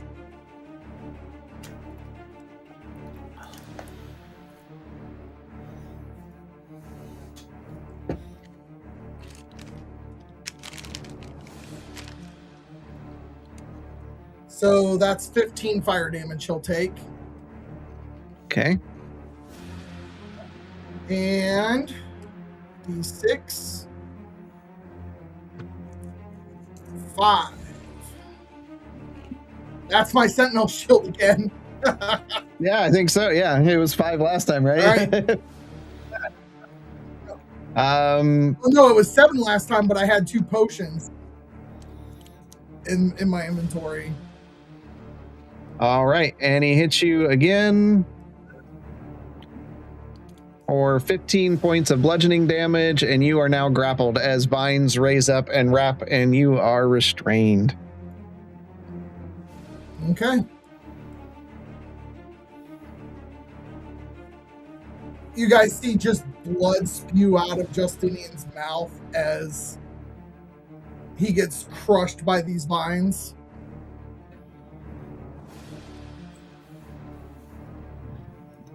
All right, Bishop, you are up.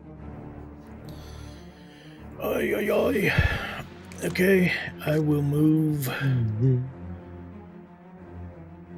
right in front of Oz, next to Justinian. Okay. Excuse me. I will attack the vines on Justinian. 14 plus... I'll say yeah. Okay. They're vines. They're not real evasive. For 10 fire damage. Okay. They still up? Yep. I will do it again. For another 14 fire damage. Okay. So they break. Justinian, you fall and are prone.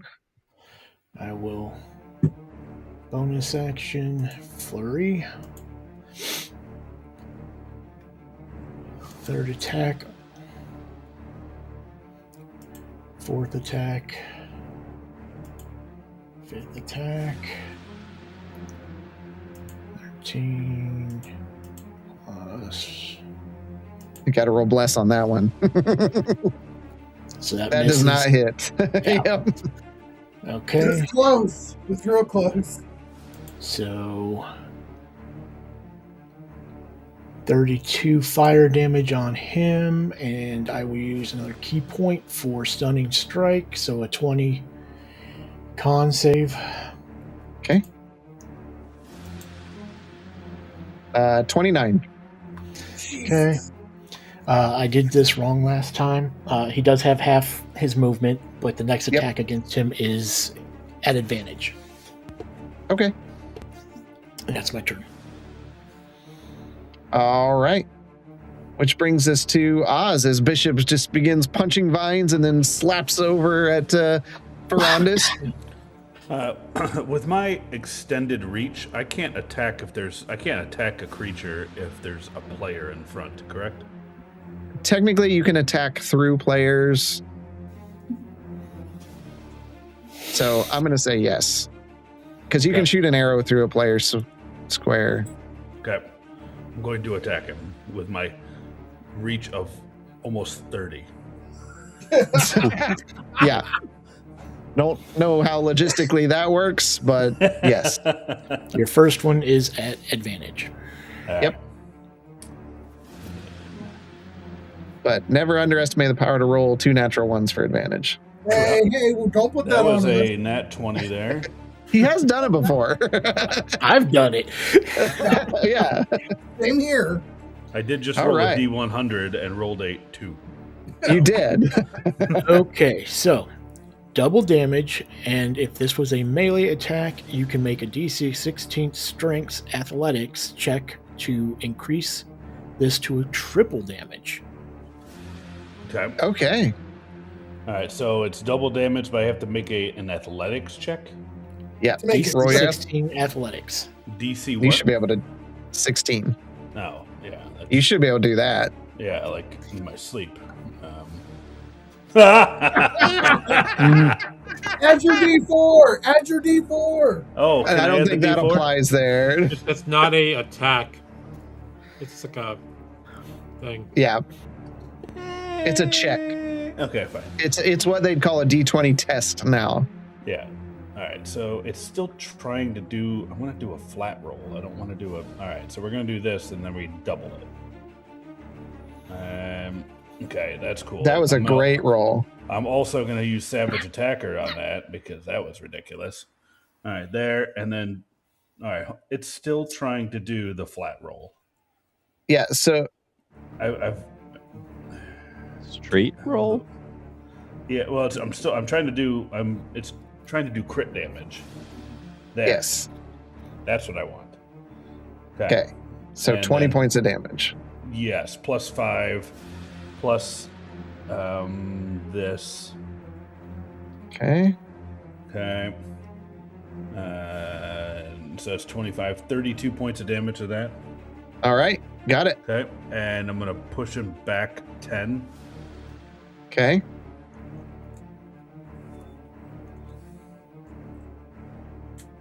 Okay. And then I'm All going right. to stand in front. And Okay. now we're going to attack again. There. This will not be a reckless attack.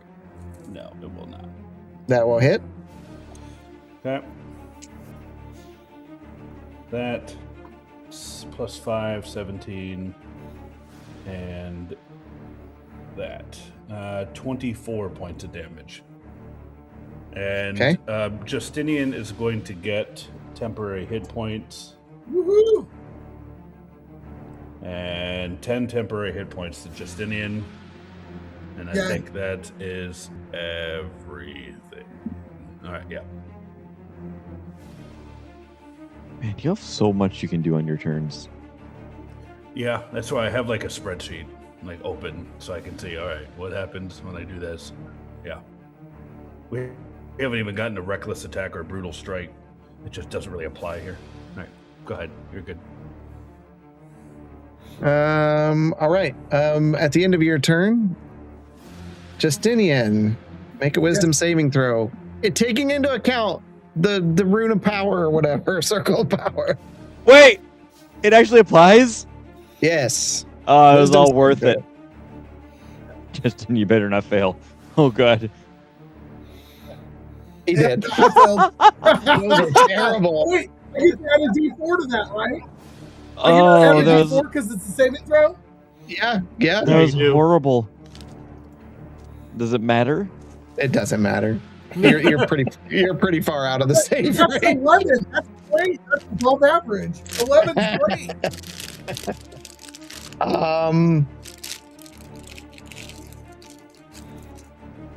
Wow.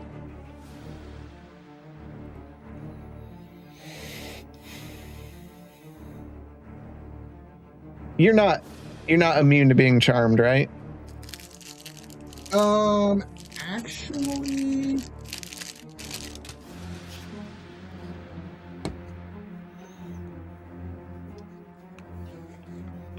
I'm looking.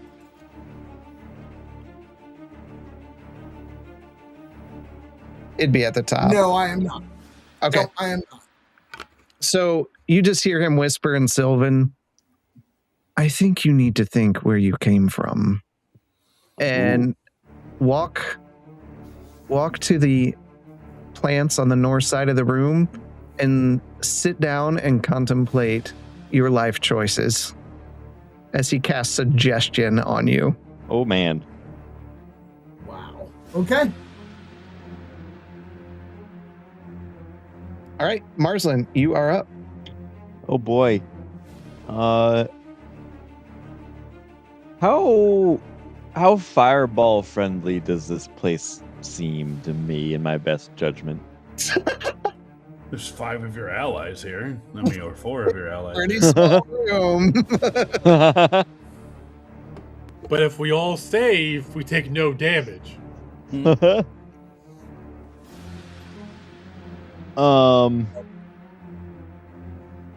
Okay, I'm not gonna do that. I'm gonna chromatic orb him. Whoops, never mind. Let's not ignore that roll. I don't know what I'm doing. You really wanted to cast Fireball. It's 24 hit. That hits. Okay. Yep. 35 points of damage, and you know what? What the heck? Let's do fire. It seems Okay. like he'll burn. All right, the orb goes out. You see it slowly turn from a silver orb into a flaming sphere and just slams into Ferrandis. Ferrandis is now visibly bloodied. About doggone time. Yeah, no shit. Everybody's hit him for quite a bit of damage. He's just a big freaking punching bag. He's kind of, a main character. All right, is that it? Did anyone else That's have it. on their bingo card that they were going to be fighting a demigod when they came down here? Nope. Nope. Nope.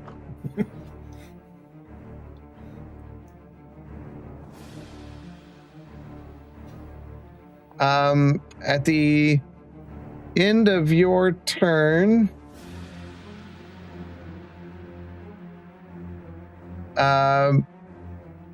Quentin, what spell level did you cast Bless at? 2. That magic is dispelled. I it's made your it use turn. like a level 4 item. Or level, everyone heal for 68. 68? 68's what I said, sir. Yeesh. Just take it and smile. That is it. That's I will. 8th level spell of healing. Damn. Oh, wow. He's With- busting out. With a max potential heal of stupid. Oh, stupid. I love it. It All would right. be- that is my turn. That's it. So Yeah, I'd imagine. As Quentin calls to True Silver to heal his party, Justinian, it is your turn. I kind of slunk my shoulders and I walk over to the northeast corner and I sit down and I just stare at the blade and I look at everybody and I look at him Look and I at look me. back down at the Look at blade. you. What are you doing? why did you just walk away? Think about your mom. What, Mom? Yeah, I don't have a mom.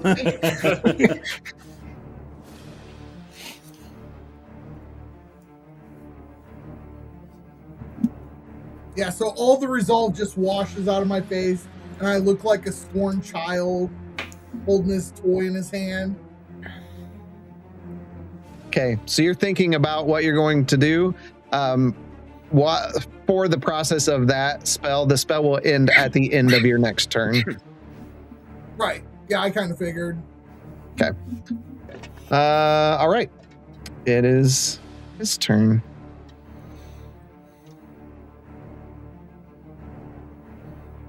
Oz. First attack.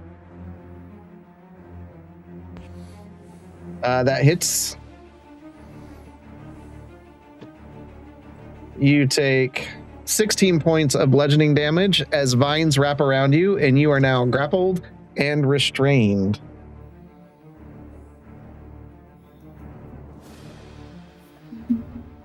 He will then make another attack against you. Hits for 25 points of radiant damage, and roll the dice for your items. What was the damage again? 28? 25 25 on that one. All right. 16 on the one before that. And we're not counting the potion of fire resistance because that's spewed out of the bag of holding, right? Yep. No potions. Correct. All right. But we're still counting the bag of holding. Yes. Okay.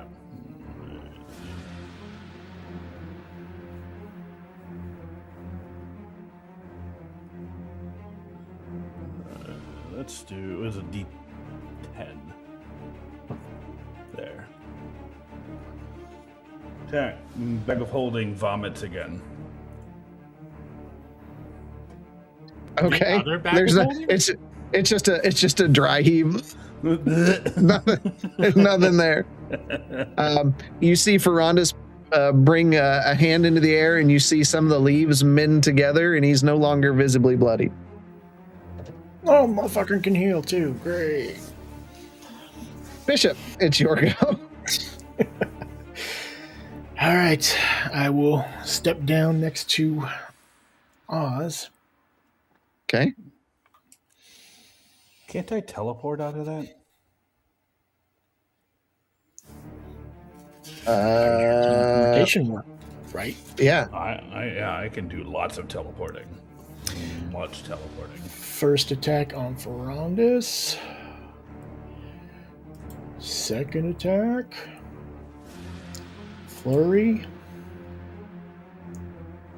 I can't see why you couldn't, Yeah. Okay.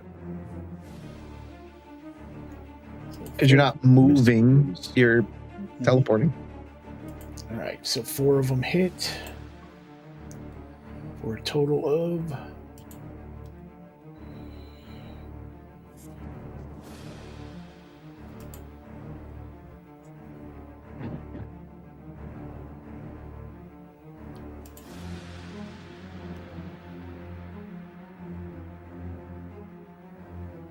48 fire damage. All right. He is visibly bloodied again. As you My turn. come up and punch.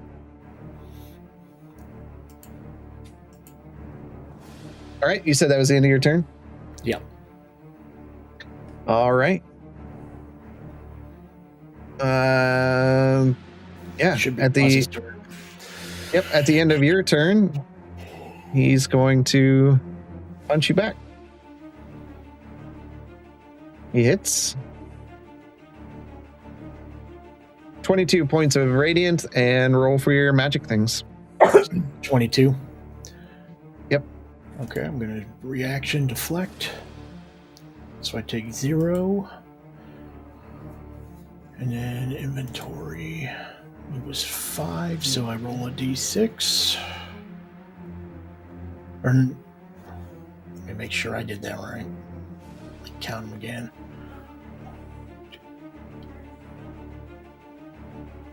Yeah, so d6.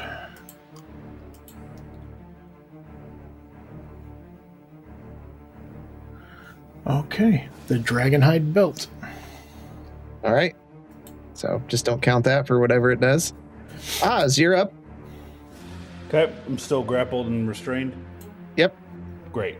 I'm going to use my tree mastery to teleport on my rage, and I'm going to teleport over yonder. Okay. Okay. Am I grappled and restrained any longer? Nope. Great. The vines fall to the floor. Okay. And now we're going to start pushing this guy around. That sucks. All right. Second attack. Okay. That's better. And just going to do that. And Savage Attacker, we're going to roll it twice. I'm going to take the highest. It's 11 points of damage. Plus All right. 5 for the heavy weapon, and that. And 16 and 24 points of damage, and there we go. And he is pushed. Okay. All right. At the end of your turn, Bishop, make a wisdom saving throw. Is it magical? It's magical. Ah! Advantage. 28. That's a fail. No, I'm just kidding. Wouldn't surprise me. Surprise, surprise. When someone asks you if you're a god, you say yes. Okay. Marslin, you are up. Right. Let's see what we can do. That's a 15 hit. It does not. Don't you have a D4? Nope. Oh. Wait. No, Nope. it's It gone. disappeared. Oh no. Oh, I'm gonna use. I have inspiration that I have not used. It's been on my sheet for a long time, so we're gonna use that. Okay. A nat 20. Hey, you were That really was- inspired. That was worth it.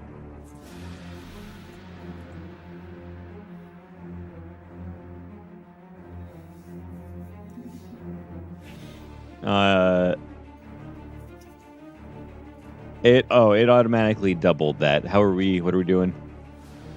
You I just rolled again. You have to right click it and then to stick it to a flat roll is what you got to do. And Yeah. then roll it from inside of the pop up. Yeah, just roll it again. You're casting a spell. Yeah. Quadruple damage. Oh hell yeah. Oh, dang. There you go. And that's 62 times 4. That's a big freaking hit. That's a... How do you Holy want to do shit. it? 124, 148. That is the biggest hit I think I've ever done. No, that's 242, right? Or 248. Yeah, that's right. That's what I meant. Yeah. That An is. That might be inspiration, the biggest too. hit I've ever He just seen. incinerated this motherfucker. Yeah. How do you want to do that? Like, there's no defense against that. I mean, I don't even know. I'm going to engulf him in a ball of flame, I guess. Okay. So here's what happens. Marslin, frustrated at this encounter and that some of his pages got wet swimming through the caves, thinks back to all the good things that the Light Unsparkers have done, and thinks back about all these new friends that he's acquired. Focusing his might, he forms a flaming chromatic orb. You see Marslin himself almost looks like he just bursts with power. He begins glowing around his head and his arms, and you see the flames like wrap around his forearms into his fingertips, and it just weaves into this orb that he slowly pushes forward. And you've seen chromatic orb before, but this time it's just moving kind of slowly through the room and just passes Gwenton right by your head, and it's illuminating as it goes by. And Bishop, you see it just come over your shoulder, and as it hits Ferrandis, instead of bursting like it normally does, it seeps into Ferrandis's chest, and you see it go in, and inside the normal green that's inside Ferrandis just begins like turning. You see this glow kind of peeking out between roots and leaves, glowing from the inside. You start smelling the smell of burning wood and green leaves as Ferrandis looks down at himself, wondering what's going on. As he holds up a hand towards Justinian, you see flames begin bursting out of the inside of his flesh. And he looking at Justinian, and you just hear him say, "Justinian, Sisu." And with that, he begins walking forwards towards Justinian, but with each step, his legs, which are becoming charred and blackened, just kind of crack like charcoal, and he falls down, and then he steps again and falls down, and he's progressively getting shorter, and as he falls forward, his hand reaches out to catch himself, and it just crumbles into ash as it touches the stone floor, and he kind of rolls over into the floor, and you see it just starts burning, and finally he lays his head back, and his mouth opens, and a giant plume of flame just bursts out of his mouth and illuminates the room, scorching the ceiling of the cave before the cave goes dark, and all that's left of Ferrandis is ash. Wow. Damn, no magical items. Sorry, guys. I got a Can little carried away there. I feel like we should gather up some of the ashes of Ferrandis. They may be valuable at some point. Like Marsley, can you do that more often? I just got really annoyed because it seemed like he was using magic, but he wasn't, and my field wasn't His blocking magic is fake magic. Justinian, how are you doing over there? Why did you suddenly walk away? He used one of his fate charms on me, a spell that I learned under him, and now what do I do without my patron? Who am I? You're still Justinian Brander, and you're now about to purify the birchwood blade. And I believe after you purify that, you might hear from a certain somebody. And with that, I'll raise the sword and I'll walk over to the ley line and I'll just plunge the sword into it. Okay. And say, thank you, Gwenton, and just shove the sword in. So you walk over and take the sword, thrusting it into the crystal, and it just easily just cuts through like a hot knife through butter. And as you hold on to it, you can feel the power arcing through the blade itself.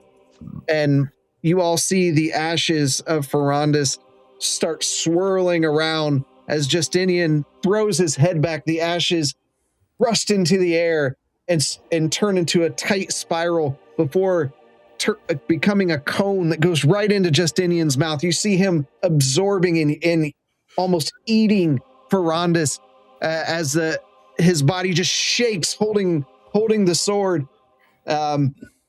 You see the crystal just crack all the way up, and it darkens slightly as Justinian falls back, and as he does, he pulls the blade out and falls flat onto his back in the room, sword in hand. You see the runes on the sword just immediately illuminate for a moment and then subside. The birchwood blade has been cleansed. And with everybody standing around me, I just I get really, really emotional, and I just reach out and I try to wrap my arms around the whole group and pull them in. And I just start crying, and I'm like, thank you. Thank you for not letting him steal back the blade that he dishonored so badly. Thank you for trusting me to be its champion. Not a problem, Justinian. These are all feats that you are gearing up to accomplish. All we did was everything we could support. And I'm going to raise the sword above my head, and He-Man? You start seeing all the vines in the room start whipping around just like they were with Ferrandis. I'm casting grasping vines for the DM. Okay. That happened. And as he does that, you see the top parts of his antlers just crack, and the top parts fall off. He's got 2 little nubs on there. The other parts fall to the ground. Was that supposed to happen? Well, now that the power is mine and mine alone, I believe he no longer has the influence over my Fey form, but I may forever be touched by the Feywild.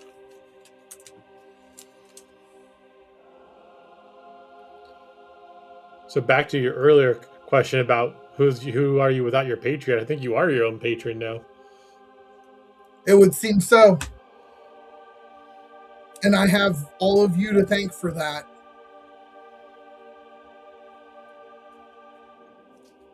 Like I said, you're working towards it no matter what, and we were just here to help. Marsland, that giant fire sphere was amazing. I'm so sorry, Justinian. I should have let you had the final blow. I got carried away. No. The important thing is that his evil has been wiped out, and we can move forward in cleansing the lands of the blight of the Shadow Sparks once and for all. I drag my toe through his ash. I think he has been dealt with. There's just scorch marks on the floor. There are no ashes anymore. You and I would say none of you have seen anything like this from Marsland ever. I feel like all of you are in a bit of awe to what you just saw, because Marsland's always been part of the fight, but nothing to this capacity. This is a different level. Did you finally power up to the level you are at the Academy?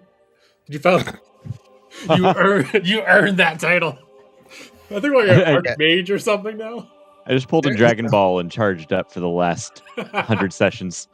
There's even a internal anger. It's like,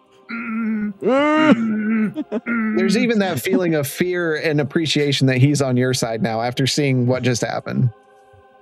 Just remember who kept you healed. Who put the sneakers in your pocket. Marsland almost feels like a bit of shame for having exerted that much power in one go. He's usually much more measured.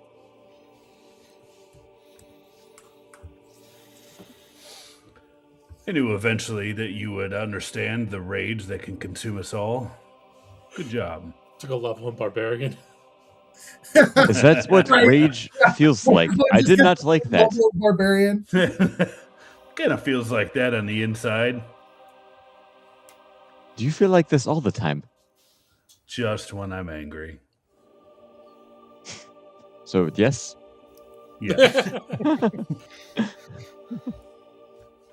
Well, if we're done here, why would we say we get back to the ship?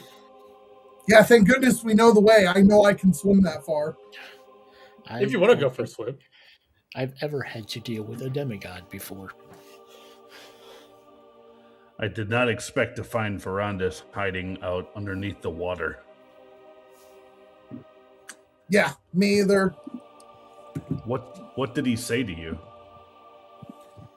He told me that I was not worthy, that the sword belonged to him, and that he was going to take it back. I could either surrender it or he would take it back by force. He told me that he gave me all of my power and all of my purpose. And that's when he started raising his tone and getting angry with me. And that's when I realized that Bishop is the one that taught me patience, and Marsland is the one that actually told me how to hone the arcane, and Gwynton is the one that taught me the touch of the divinity, and you, Oz, you were the one that taught me to fight. And so I told him that with or without his power, I was still a light on Sparker, and I was still the rightful champion for the Birchwood Blade. Makes a lot more sense now.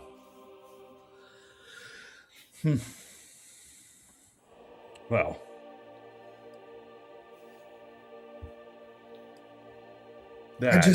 It's so beautiful. Your blacksmith did such an amazing job. We are known for our armor smiths. I think we should get out of here before this cave ends up like the others that we've ever been in and starts As he to says collapse. that, one little pebble just falls down and bounces off his shoulder. Look up. We gotta go. Bishop, while you walked away, like Justinian absorbed part of Ferrandis' magic when he cleansed the ley line, and then he made the vines move around the room, like Ferrandis had done earlier.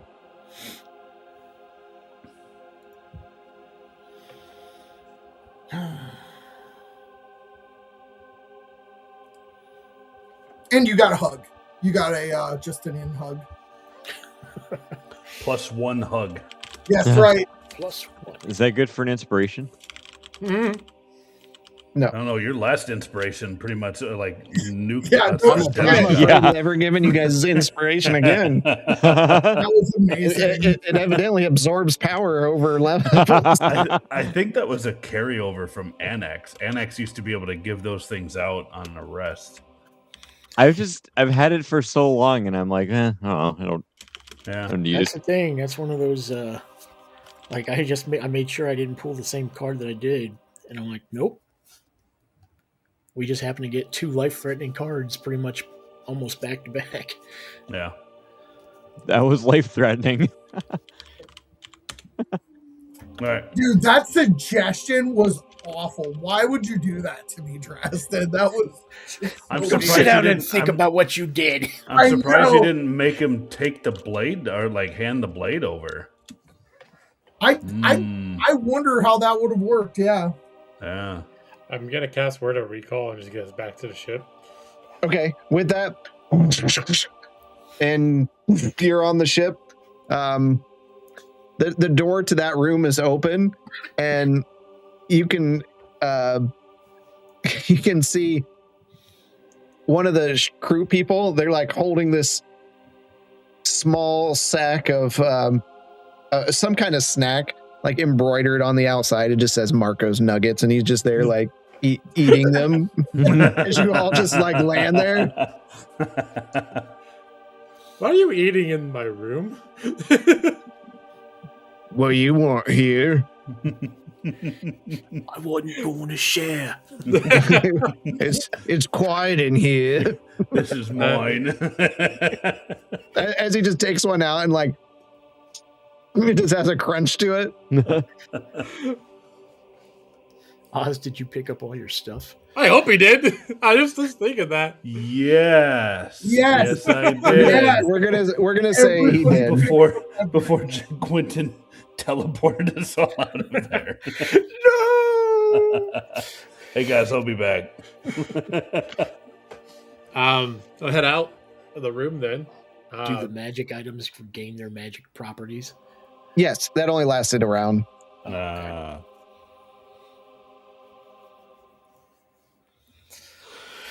Do we need to go to Candor's Keep and talk to Leyline about the Nine Lomar? Hills?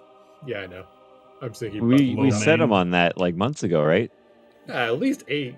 Yeah, Yeah. actually, we should probably see like how much time has passed since we went down. 6 months since you swam.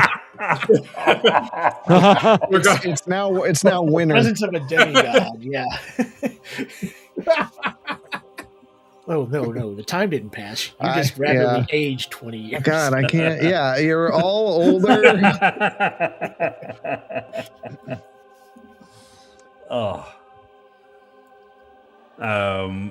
Well, what's the objective now, gentlemen? We're here. We're at It's- Tarwin's Gap. Well, the next item is the Nine Hells, is it not? It is. And that does, I mean, just to the north of us a few days, that's Governor's Den. Or do we go to the teleporter? Here's the thing.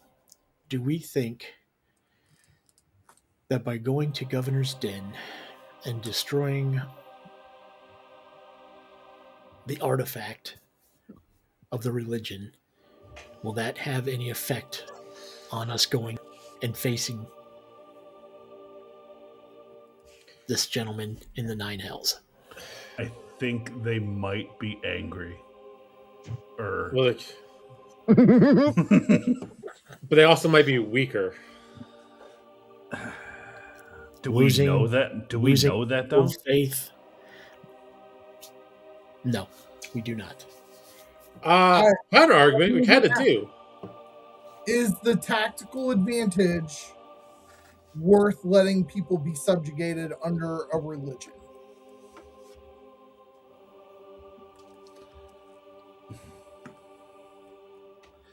I mean, how far north? I guess this is a conversation for Jaina. But how far north is Governor's Den from where we're at? It's west. West.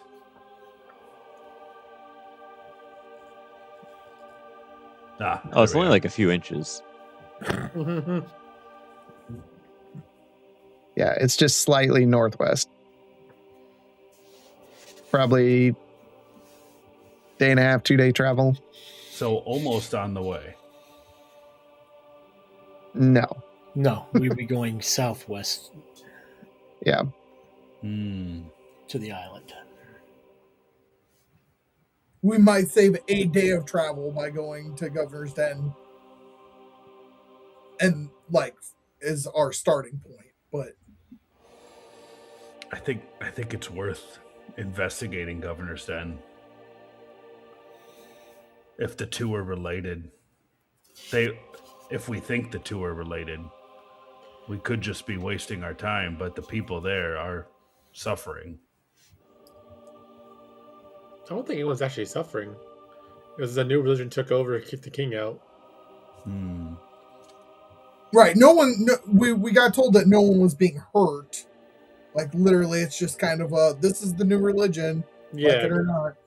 I know when I talked to Hugh, it didn't seem like anyone was being subjugated.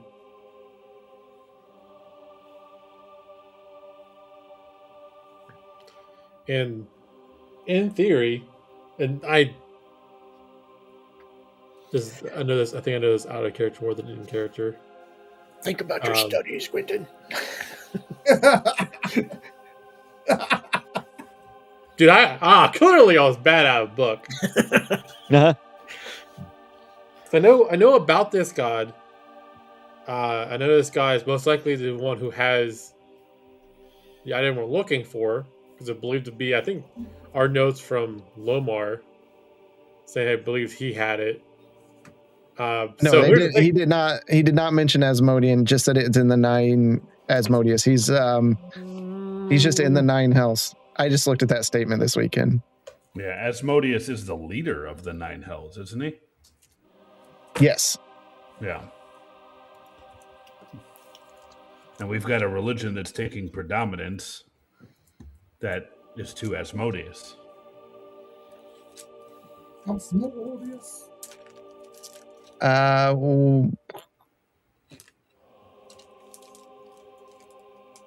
What he told you was last of the echoes was the cudgel of virtue. Forged in Mount Celestia, the cudgel was made to vanquish evil and incorruption, but during the Holy Wars, its wielder was slain, and it was rumored that it was taken to the 9 hells as a trophy. While the demons lost that war, they kept their trophy, and who knows what unspeakable things they've done to it. And that's all information.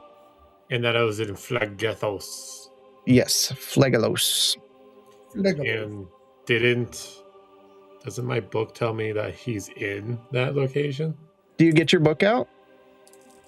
I'm getting it out right now. I had it out last week too. Except you can't, because it no longer is in your possession. What? What? How? He was just sitting waiting for that. How long has that note been there? Hold on. He has it exactly. No, I know when it happened. For sure, I know when it happened. Quick, don't tell Marsland you lost a book. All right. No shit. You think he's bad now? Tell him that you lost a book on all the gods. Gwydden, I don't know if we can be friends anymore. He revokes your library card. Let's see.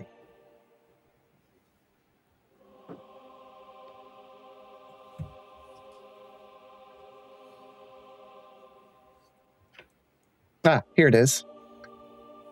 Yes.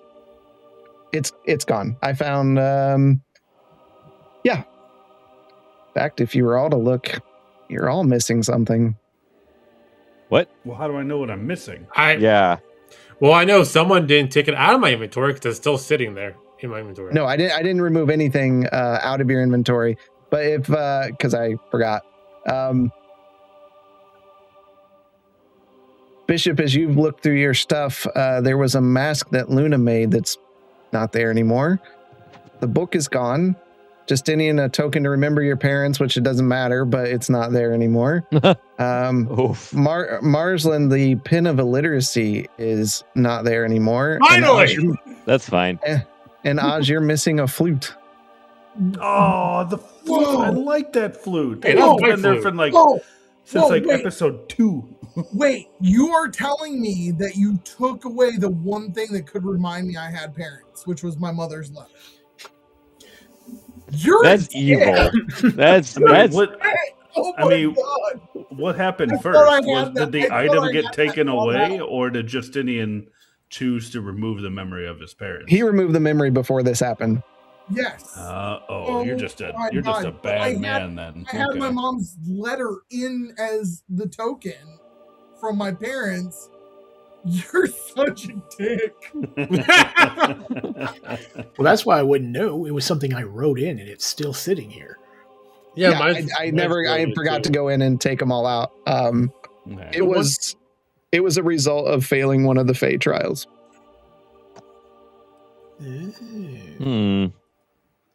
Well, I will go ahead and just take that out then. Yeah, removing the flute.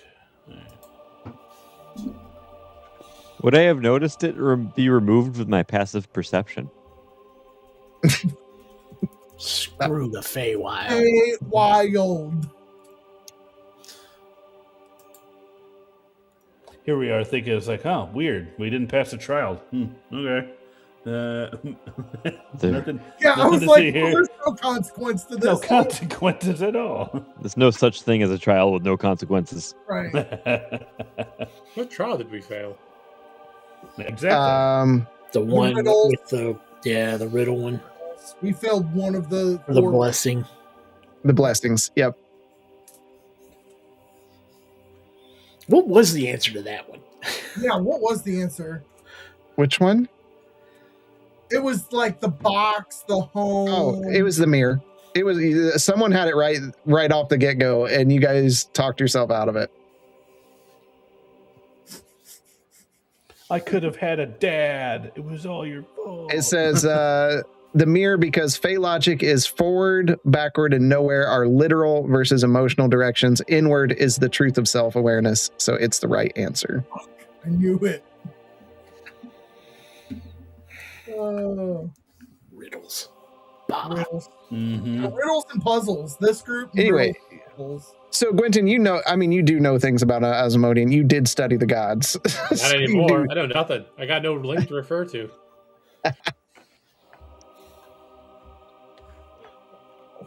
Somebody took my cliff notes, motherfucker. They did.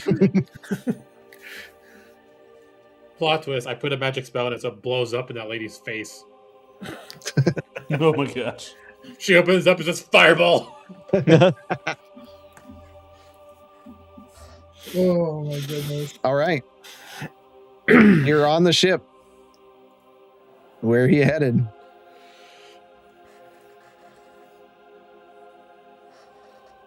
In theory, stopping the religion could make him less powerful if we need to fight him in the Nine Hells. Oh, are we What? really prepared for fighting Asmodeus? We are. I feel ready. About? We took in his own plane. Okay. Now, He hear me out. rules 9 hells. hear me out. We already have the situation in Parents Folly that we have to deal with. Governor's Den is literally can take a back seat to stopping Fane. And we need to get those last 2 echoes to stop Fane. I think direct route is probably the smartest. That's fair. I'd rather not irritate Asmodeus before entering the Nine Hells. Quentin, Bishop, Marcelin? I agree. I'm fine with the 9 hells. I think going at the source is the best approach here. We can bring back his head. That should stop the odds. Do we need any supplies before we go to the 9 hells? I mean, as soon as we find out the, pages and pages of information that our great and mighty Lamar has for us, we could prep better. Yeah. And like I said earlier, I think that means we need to go back to Kandor's Keep. Okay. I think are we sure about going back to Kandor's Keep? Nope. How else are we going to get to Lamar? Lots of sending.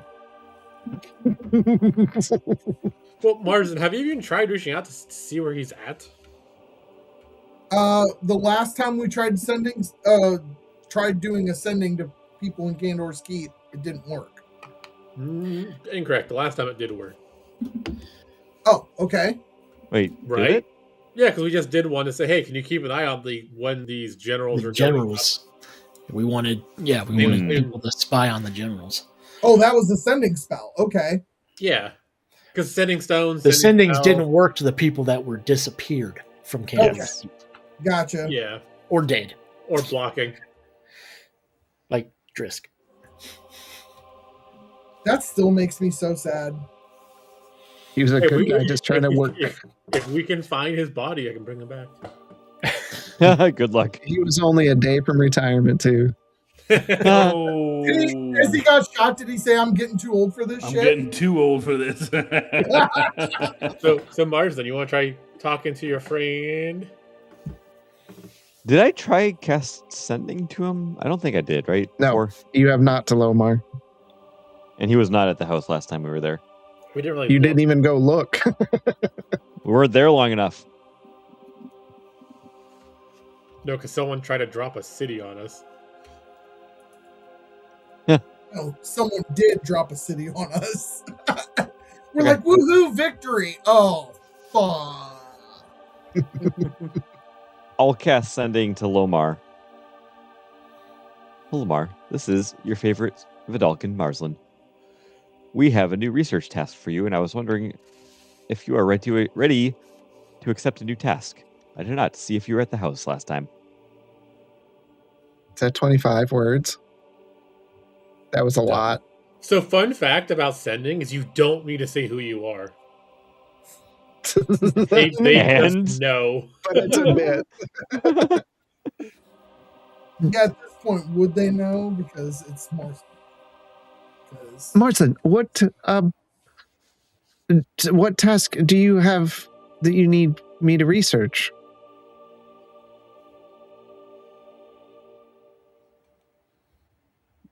It doesn't say anything about how he is or where he is.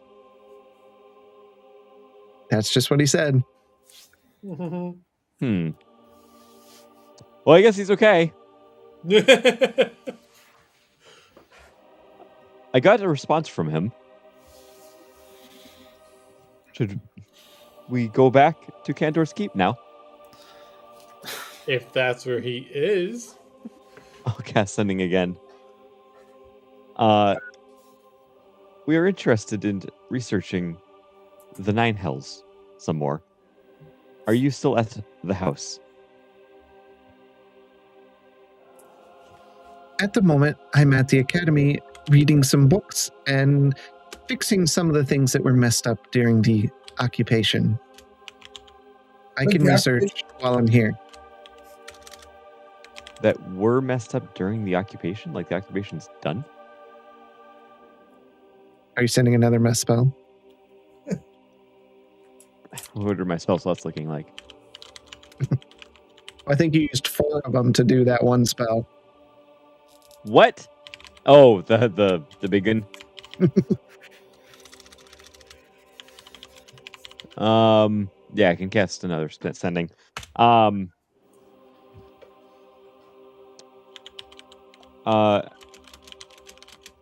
How is the academy?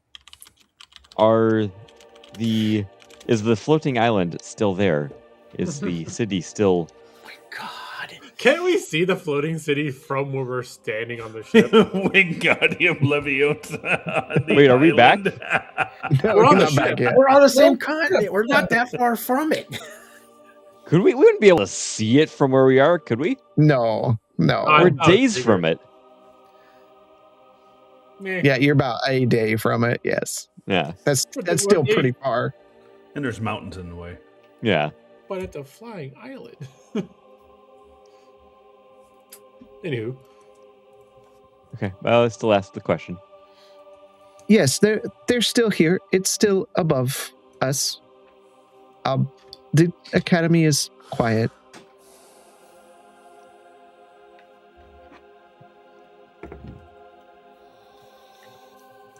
Sounds like Lamar is all well and good. He's just at the academy researching as he does. The city is still occupied.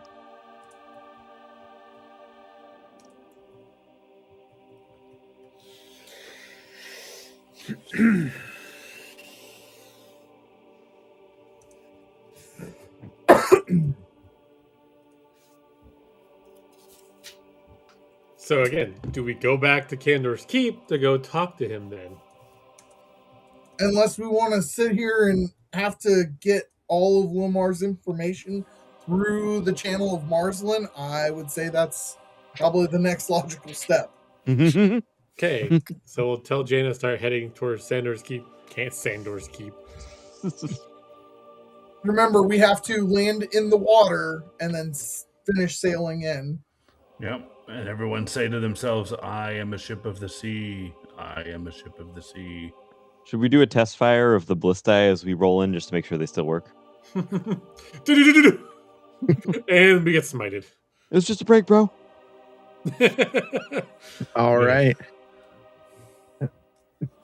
Jaina lifts the ship up into the air and begins taking the wide swing around. It's going to take an extra probably day as of travel, considering you're going to fly out and sail in. So you start heading that direction.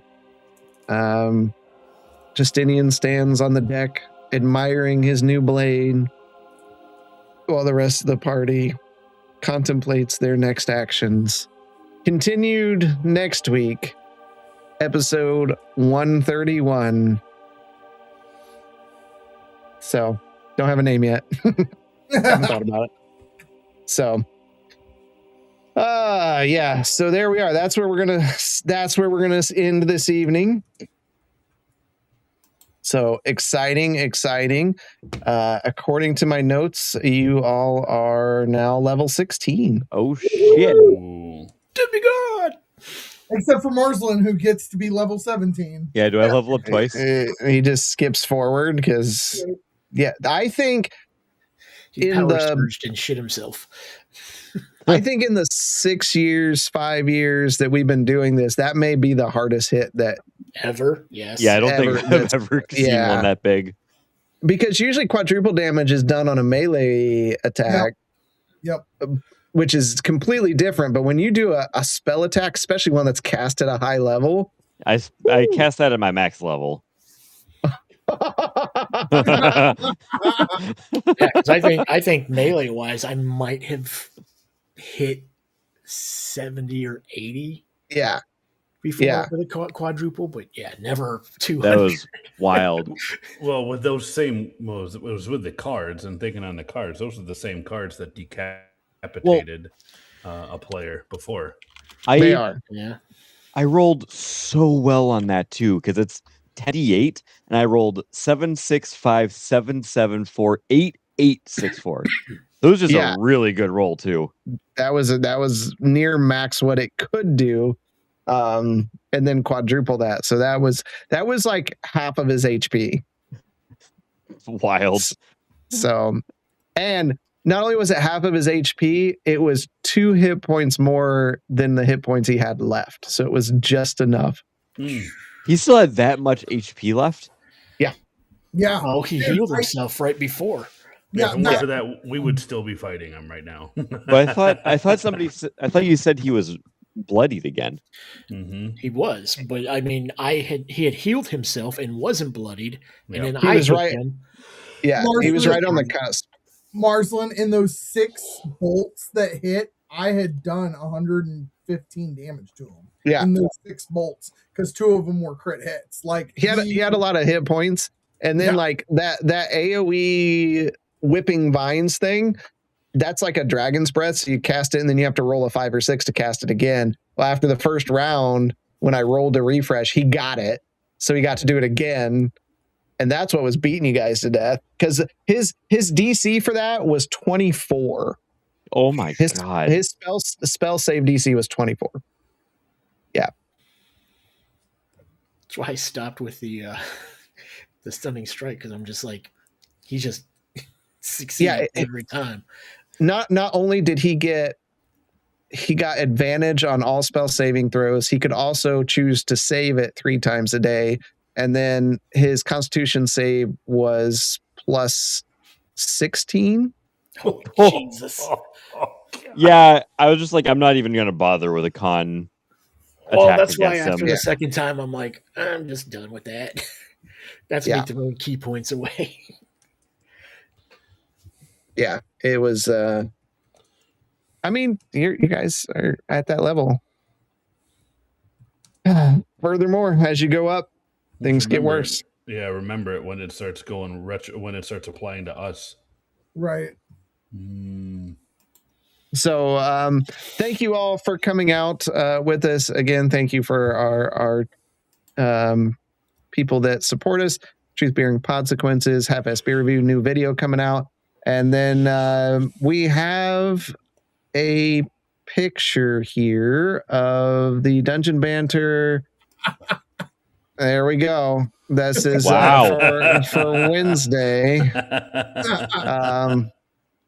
Pretty great. So so Wednesday. That's actually Rooney is the librarian. She superimposed her face onto the ghost too.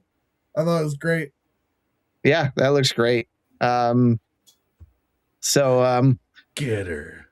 Check that out Wednesday. We won't have a gaming stream. That'll be going on instead at 8:00. So stop by and add your thoughts into the chat. You guys got anything before we head out for the evening? No, sir. Good. I just want to say Justinian acquired an item complete without making a deal. Woohoo! Allegedly.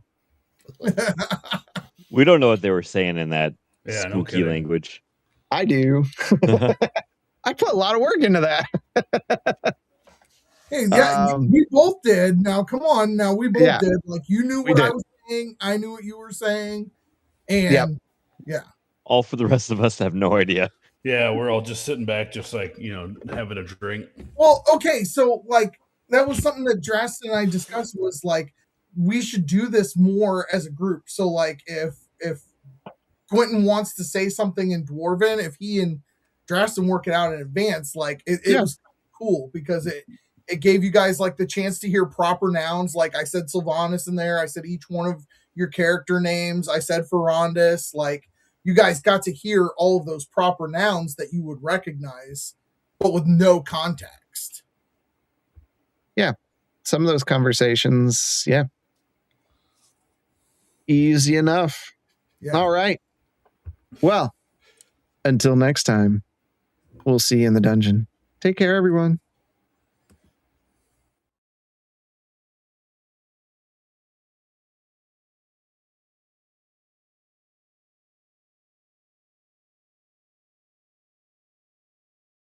Light 'em, spread.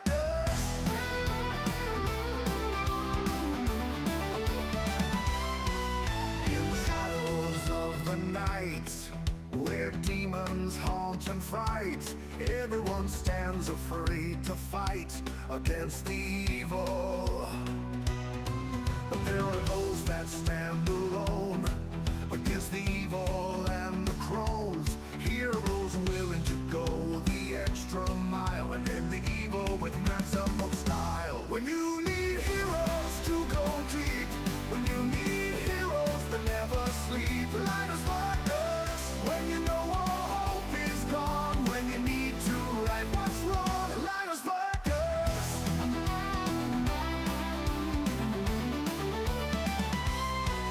Now evil will run and hide, as nothing but light now resides.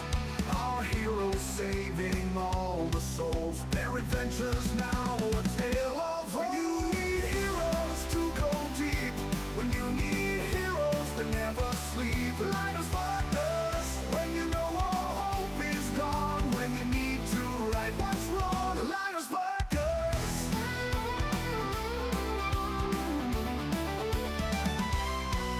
Now evil will run and hide, as nothing but light now resides. Our heroes saving all the souls, their adventures now